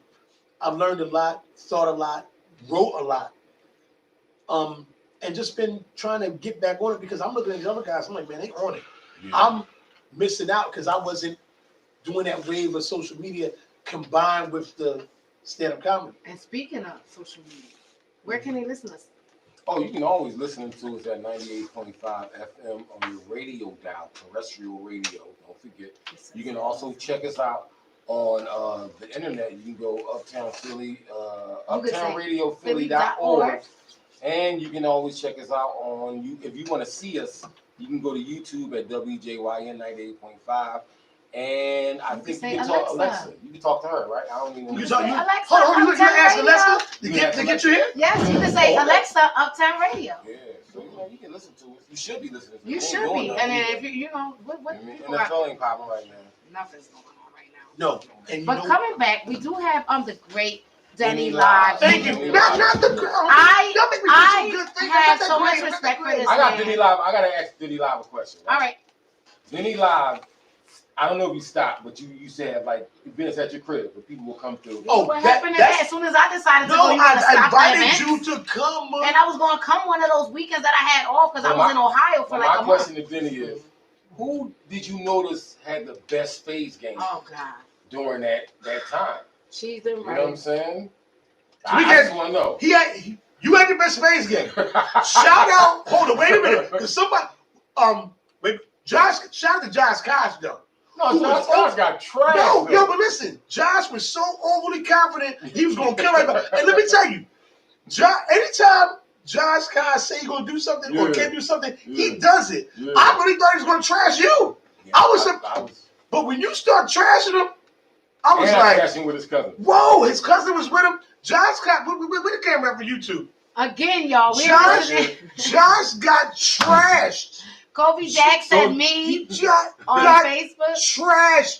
Got trashed. So then, so we got my boy. We are listening again, y'all, to WJYN. You guys should tune in all the time. We do have the fabulous. I think he's great. He always gives me great advice. One of the OGs in the game. Thank you so much.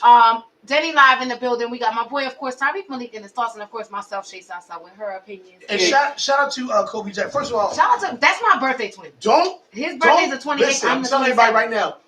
And I never tell Kobe this. I don't like to tell Kobe nothing. Right, because he I don't like to tell him nothing, but I will admit that I meant this live on YouTube. Please do not bet this man nothing in boxing. Kobe Jack, Joe Mixon, and Pierre Edwards know everything about boxing. Matter of fact, I think I owe Kobe some beer or something. A couple of dollars. Something. No, I was going to bet him some money one time. Right. And everything he said about what he said, he was right. So you was like glad you didn't. Kobe wanted to talk about the spades, and he said me. But Kobe, you know what it's hitting for. Kobe is my birthday twin. So I get where he get that. Yeah, I love Kobe. That's my birthday twin. But it's what? Matter of fact, it's weird because there's a lot of comics that have that air about them. Yeah. But there's comics who don't. Right. So it's like 50-50. It's certain comics you like, all right, boy. Who's that calling in? We didn't mention that. You can call in at 215-763-9596. Yo, you're on with the LOL show. Who is this? We can't hear you. We can't hear you. You gotta say something. Just don't cuss. All right, then you out. Well, you can call the radio station. Guys, you can dial 215-763-9596 and you can call in and you can actually talk to us or we could talk about all of this. Yeah, Cole just as bad as Pierre Edwards. Yeah. All right, who's the sore loser? Out of that space game because you was at your house. Oh, the sore loser was Josh Kosh. Remember Josh was upset. Josh is so arrogant by his that thing about Josh Spade's game, he was locked up. So you should be good at spades. Oh, no. You wasn't doing nothing. No, but listen. That's what I was worried. Comedian Josh Kosh this is the funniest thing you ever seen in your life. When somebody's good at something, right, and they can't believe they're losing. Right. Like Josh is a good comedian. Like if Josh have a weird crowd, I haven't seen him ever have a bad set. Yeah, true. But if the crowd is weird, Josh like, I can't believe they not even. Yeah, so but he like can still switch it though. Yeah, but look. But not in the spades game. He gets applause. Like going like this. He touches his pearls like when he started losing in spades that night, Josh was like, I beg your pardon. Thank you. Spanking. Like did you completely spank him? Because he played against. He got trashed twice. That's a shame. Ran the table. We didn't lose once that night. I think we lost to Cole. So it was and then he lost, and then his family member was a winning team. No, that's what I'm saying. His cousin was on my team. That's what I'm saying. And we ran a table. We beat everybody. We lost to Cole and this young lady who was there that night. But we lost to them after like the 6th game, and we were tired of playing. Yo, shout out to everybody. It was like y'all gave him the shout out to game. everybody that came to my crib that night. But yo, shout out to Mel Harris though. Yo, we shout out to Mel Harris. It's funny. Now look, he not my birthday twin, but me, Talon, and Mel Harris, we all Taurus. Yeah. And I always tease Mel because Mel be having similar women problems I used to have. Definitely. I've talked to him about his issues. Yo, but this the thing, and you got to give up props. It's some Mac dudes in his comedy game, and he's low key with it. But his thing is he low key with it. How low key can you be? You know Mel Harris, and he's so humble about it. He's not humble. Mel, yes, he is. Talking to him. No. See, I've talked to Mel is so fake with that. Yes, he is. He's like a fake over. Oh my God. You know, she kind of like me. He humble. Bit. No, he humble, but he like, I got to see that. He like this. She kind of like me. Why you miss right there? Oh, this blueberry musk. I be like, man, she kind of like, you gotta be around. You gotta have that conversation with him. Like, and I don't know if it's a guy thing. Maybe I should. But I've had that ride to Chambersburg. It was one night, me, Mel, and my big brother. It's my first time my big brother has seen me do comedy. Maybe it's because I could read people. In the entire ride, he would not stop talking, and it was like everything he say. It's like Mel Harris when it comes to like comedy and talking. Y'all not gonna talk about He Mel talk Harris. like Steph Curry. Like he'll shoot it like a half-court shot and go in like it's nothing. Right. And I'm not saying he can't on stage. He's a problem on stage. Oh, but just being around him, and then when you hear his stories, he got to tell you. You're like, come on, dog. Like you did, like. Let me tell you something. Last time I seen Mel perform, and I knew he was working. Yeah. And I hadn't seen him in a while. This is what I say when people are dedicating themselves in the game. Mel, I always thought Mel was funny. I always told him, I said, yo, man, you got that Comedy Central kind of vibe. Yes. Like you next level with it. Him, Anthony Moore, definitely Josh Kosh. Yeah. You know what I'm saying? You got that thing. And seeing him when I saw him, he was like iffy about his confidence. Yeah. Last time we performed together, I was like, wow. Because the growth. And I was just like, and you know what? It's refreshing. Yeah. Because he's starting to get that I know I'm fire swag. But he's so calm and cool, collected about it. He phony with it. Enjoying the but game. At least he ain't like being all, Joe. He is like that, but he just don't overflow with it. I'm a Taurus. I know when you know that you that dude. Yeah. Like Mel know he that dude. He just he's so sweet. He trying to be politically correct. I see him. He's such like he's like a big calling you out, son. Yo, Mel Harris, he's calling you out. When you play the game, you like to see other people shine.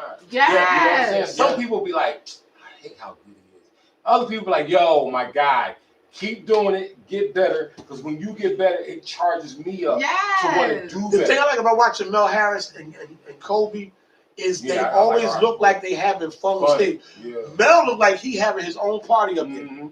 And it's like, you know what I like? The fact that he's able to zone out people even when the crowds is weird. Yeah. Because I see the material crush and do all kinds of stuff, and then you got them weird crowds, and he just keep going like this. Like talking to the crowd like you. I'm talking to you. What's your name? Exactly. Okay, you from? I'd be like, yo, his crowd work. He's crowd work. Like, if you don't know Mel Harris personally and seen him do comedy 10 to 15 times, you don't know that he has a set. You think a lot of his set is improv, but you can tell that what he's doing is improv. He does have improv in his set. It's a lot of good people got doing this thing, man. I got blessed to like sit with him for a second because I think it was him and God rest his soul, Chris Kyle. Mm-hmm. They were doing like a thing downtown at this club. So I went down there. Joint, right? Yeah, so I went down there and then it was just like I was like, ain't nobody really here. Oh, real talk. On the comedy tip, we gotta start pimping out Chanel Renee and John Phillips. All right. because they got this co-host thing they do together. You see them do it? Yeah, heck Dog, yeah. that's They're fire. back and forth. They're That's like, fire. They're like, Like, Jadakiss what do style. you mean? No, I Because, like you know, I because haven't been they do this thing hip to the game. where This weekend, John will host. They host it. It's weird how they do it. They host this thing together, okay. and I watched it when we What did do they Ridiculously host? Funny. They They do Ridiculously this Funny. thing together, and it's. I knew about I that like plan. that. And they were I heard that co-hosting. plan. You know what? I heard that plan in the making, and I didn't hear it on purpose. I just happened to be sitting too close, It's sort of like and they was us. talking, and I just stood there listening. It Cause I'm a gives tea your. sipper. I'm gonna tell you. I'm gonna say this. I shouldn't say it, but I'm gonna say it. It gives your show Ken set that something up like that. different Yeah. because like Chanel's attractive and she's funny, and then you got Goofy John. Yeah. You put that together. That's gonna be the style of hosting. Two hosts. Mm-hmm. If we take that somewhere, we put it out there where like we go, we're open up, we go on the road like that. We have them do it. Their personalities are so endearing. Because if you watch You know Chanel, when Chanel tell John to just shut up, it's hilarious. done. Because you can see John going on a tangent, and Chanel like, stop. Yo, it's Stop. like an old married It's couple. like John, an old married just shut couple. up, You shut just shut up. up. Nobody want to hear John, that. just shut up, And that's- please, that- God. It's like Shut the odd up, God, couple. shut up. But they play very well. Like, Dog. I I think guess I gotta see it. Jonas and Classic do crazy. the same I gotta type of go stuff. They do it, but you know what I think? I think it being a male and female, Yeah, it makes it gives better. Yeah. Oh, so tomorrow is Ken Jones' show. Yeah, I'll be out of town. So this is what I don't care where you're at. Okay. That doesn't stop me from doing It what I doesn't. gotta That's what I'm do, saying. I'm where saying I I'll be wanna out of town. I'll be there in spirit, though. It's fine. You always go to these things. I'm always And I'm never invited. So I'm You're gonna not go without invited. you. You can go There's no whenever. invite. Listen. You You're went not- to Denny's house wait, without wait. me. You're not You not few had invited. times. 2 times to come there. A few times. You're It's not between not me and invited. Tyreek, You're not Denny, invited. you ain't got. You And- did your part. And I between- never. You know when he called me Overextended. when he was at your house. I'm at Denny's. I told, but Dude, you rode past mine to get the Denny's. Not really. I told really. everybody to come through because I think I started doing it at the crib. I was because- gonna come through, but then I did the who all But you- there. But you know what though? But then I did the who all there. Nah, just come through. Nah, Because I'm not we gonna get to go. sit down, we get to talk, we get to, we talk about comedy and stuff like that. And I think the vibe Sometimes I don't wanna is do it's a camaraderie. Because really, honestly, I like it though. I like what you were we doing. gotta be there. I want us to be like a motorcycle gang. I want us to be like the comedy version of Sons of Anarchy, where we take care of each other and we just vibe with each other and So stuff you like There's that. saying- cockiness so you saying in that- this hold on. game. So Denny, you saying if you're at a comedy show and a person starts beating up a comic, we jumping them? We have to. Oh, We that. have to. That's most Because- definitely. That's because on we period. family like that. But hold. Not every comic. It's just Except you gotta for be one. certain comics. I No, got, no. I Every defend comic. every comic We except got for to one. defend every comic, even I got one comedian that I even just will not even defend. comedians that let me put it like this here. If me and Lawrence Killebrew could get past Oh, our goofiness Mhm. and Ooh, y'all got beef? no, Yeah, we don't. yeah. It was more me being an egomaniac because I am. Was it? Because he's an egomaniac right now. He is, but he deserved to be an egomaniac now because Okay. he's gotten so much better in his stand up and Is it his really? yeah. But back then, being Don't mind me. on that arrogant goofiness, it went left. Yeah. And But does he remind you of a young you? Because I feel like he's very arrogant. he was me on 10. So he was worse than me. So now he's I you on- like I he's had you my on 20? moments. I had my moments where I was cool, but Lawrence took his to another level. Yeah, he and I was, I love comedy beats. That's what you hear I me? love I'm trying to get all the comedy. tea. Come on, spill tea. I it wasn't a good look. I remember y'all was going back and forth on Facebook. Right. This is when I was. You know that Right. that's where I did professional side piece for the first time ever was at Lawrence Kilbrew's World Live Cafe. Right. Let me Was you there that night? No, let me tell you what's funny. I was so on my King of Philly thing, right? And I laugh at it now. Blazing.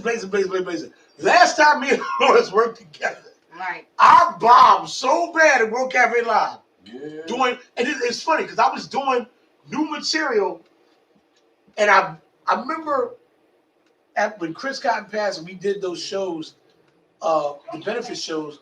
I remember I There was went. benefit shows for Chris? Yeah, I went after B Flat after she murdered it and killed it. And that same, but the thing was, I was off work that day.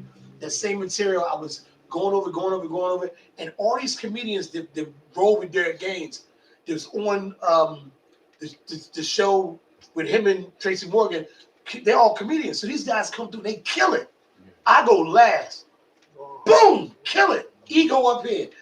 That Wednesday is World Cafe Live, so I'm in there, a little bit nervous because I didn't really remember everything. But I said, I can do it. Got up there, started out slow, forgot some of the key points, and then went downhill from there. And John Phillips was like, I can't believe you bombed. John Phillips never seen me bomb.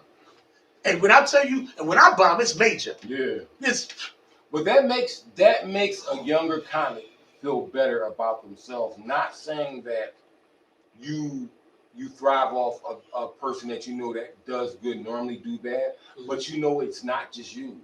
It's like having a wet dream and you feel like your first wet dream, you feel like you're a weirdo. You're like, oh my God, why am I? That's not piss.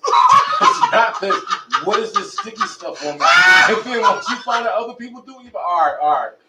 Whoo, you don't even want to tell. You ever had that story that something crazy happened to you and you don't tell nobody until you're in a group of people and then they tell you their story about that same thing happened? Oh, it happened to me too. Thank God. I thought it was just me. I'm always the person that tells the story. Okay, and then everybody else is that goes after me. yo, I'm the first one to tell it. And then we talking to keep it real. Let me tell you. Yeah. The other day I was crying. Mm-hmm. Tears. Yeah. Let me tell you why. Because, you know, as a comedian, sometimes you got to be real with yourself. Like, yeah, I did some old bum stuff on stage. I wasn't focused. I didn't go over my material like I should have. mm-hmm. And I didn't give a performance that I'm proud of. Right? Yeah, I've done that. So look, a few times. Going through YouTube, and I want to tell every comedian watching, whether you're a comedian, whatever you want to be in life, Denzel Washington got some motivational stuff that will bring tears to your eyes. Yes, he will. Listen, this is my favorite Denzel quote. I'm going to do it. Don't just start crying I ain't going to cry. I do my crying in the morning. Denzel says, you know, this work we do is hard. If it was easy, it wouldn't be a Taraji P. Henson. What it easy wouldn't be about Viola Davis. He goes to giving accolades to all these people that are not, some are new in the game and some are veterans, but this gonna make you think. Denzel Washington is an icon, but other than him being this big star, he is about that work as far as the craft of an actor. Yes. Touch me. He says, without commitment, you'll never start. Yes. Without consistency, you'll never finish. Back. Ease is a greater threat to progress. Ease is a greater threat to progress than hardship. Yeah. Yeah, that's keep true. Striving, keep working. Yeah. Fall down 7 times, get up 8. Mm-hmm. And then he said on this, he says, see you at work. You know what's crazy? I thought to myself recently, the reason you aren't getting the things you want is because of you. It is. It's never anybody else. It's not. It's never it's anybody been. else. Never. It's never you been are anybody your else. own worst enemy. If you want to be a singer, you want to be a writer, you want to be an actor. Like, you I'll say this. Comic. I say in my intro to, like, you know, my team and stuff, our intro video, right? Yeah. I say I want to be on TV and I'm gonna be on TV.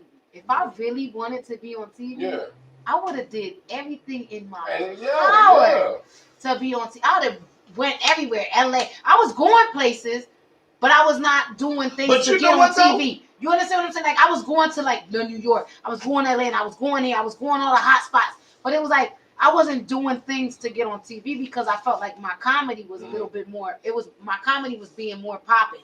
So, like, do I really want all that? Woman, so you do I really want all that? That's another thing. If you really want it. The good thing is, like, I don't really dress up all the time. But when I started to dress up, that's when people started paying me mind. That's when people started going, you know what? Who that? I didn't have no big dreams with this. I wanted to be the king of Philly.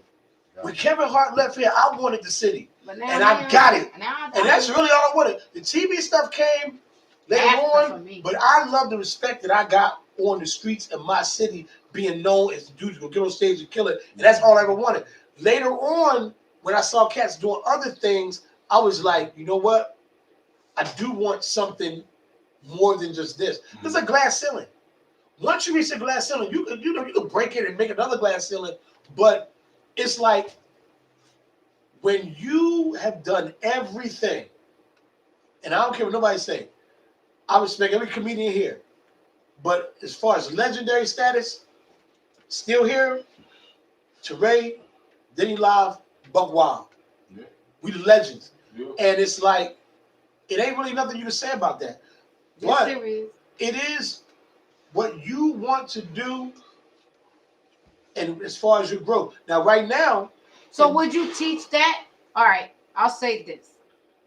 Because there's a lot of y'all cocky old Jones that used to be on Comic View, used to be whatever, used to be Jones. Because it's like, oh, I was crew.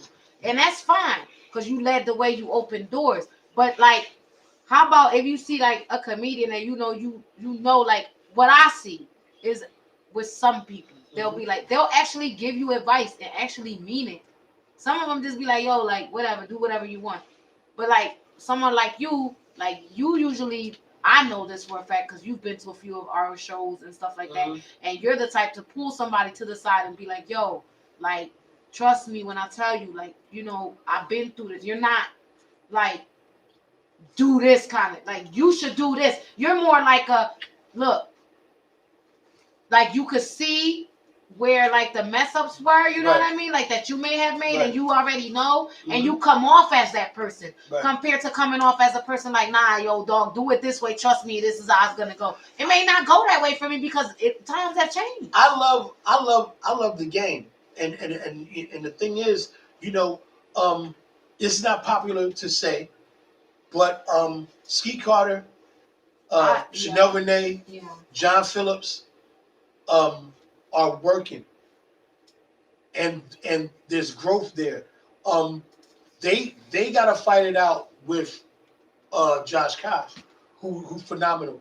Josh Kosh, Mel Harris, you gotta fight it out with them. Yeah. I gotta fight it out with them. I'm gonna fight it out with them. They're watching Mel, watching Ski Carter, watching Chanel makes me better because like I watch the stage presence and the confidence. I watch when I know John about to do the bus joint. Right. And I know I look at what the crowd is about to see and how they react. And I look at, Raymond Grady. I watch a lot of his stuff. I watch Ryan Davis. I watch these comedians and I'm inspired. Yeah. It's not like I'm hating, but it's like I'm inspired. I'm like, that's good. That's what I can do just as good as that if I put the twist on it like this. Cause I look over my material like, oh, I could have did that better after the fact. Mm-hmm. You know what I'm saying? So like, it's we as comedians, we're not in competition with each other. Yeah. We're in competition. We are, but we're not. Though. No, we're really not. Because honestly, look, it's so many good dudes doing this. So it's like who we're in competition with is the industry and the crowds. Yeah. Because the industry gonna try to jerk you.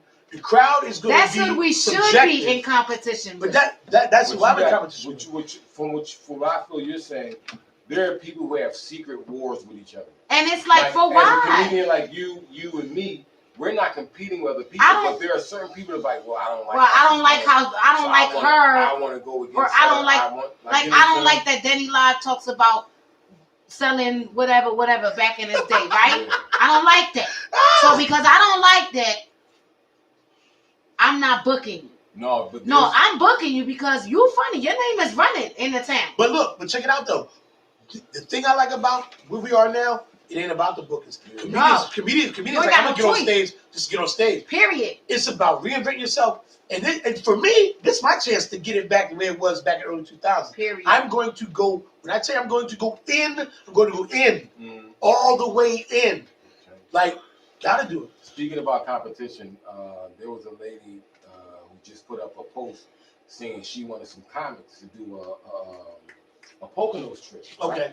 So when I say the competition, it's like there were certain comics who got to her on the DM, like, yeah, don't book him. He's trash. What?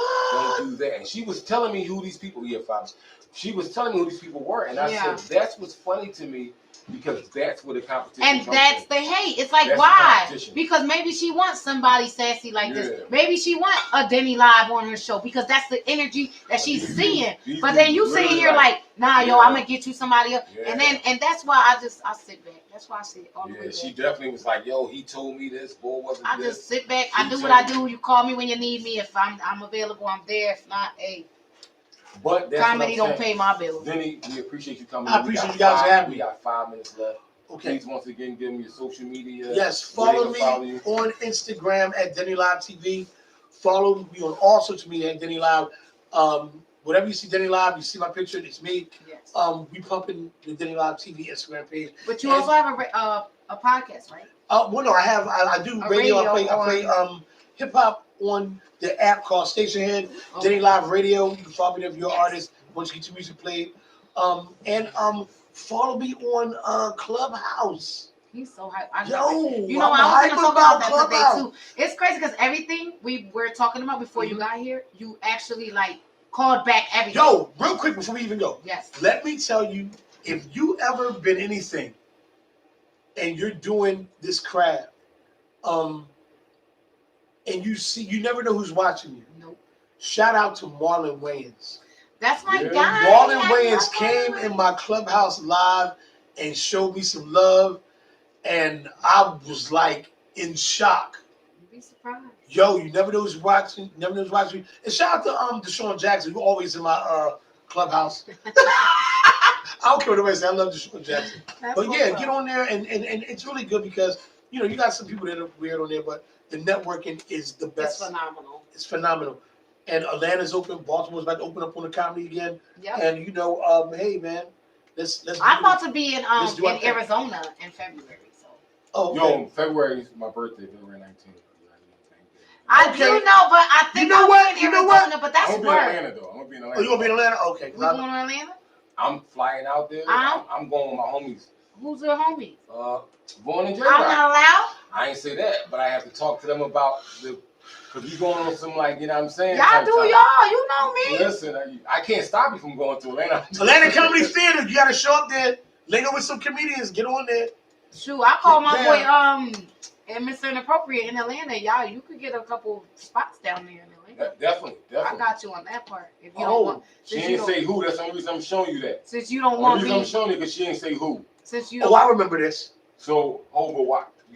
Oh God, y'all. So anyway, yo, you're listening Uptown to Date Night is next. Uptown Date Night will be coming yeah, up next. I Shout out remember. to I know, my whole radio crew. Shout out to Tariq This is Malik. what she Thank you said. so much, Denny Live, for being on This is this what I show, told her. and I'm so glad that you were able to make it That's down real. here. She asked for my opinion, gave her my opinion.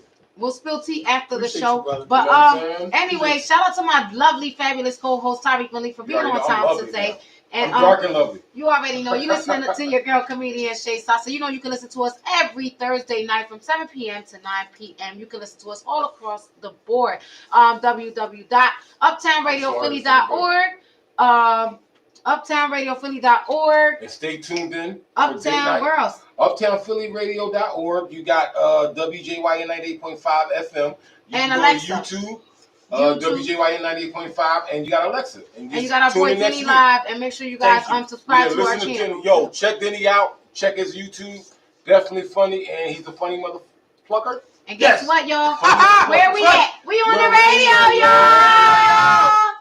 Peace and love, baby. Yo, Have a good see night. that joint I was talking about right there? I'm That's what talking reading. about. Yo, I remember when Mike's the off. chick hit me up, and I said, well, book Alec Rosenberg.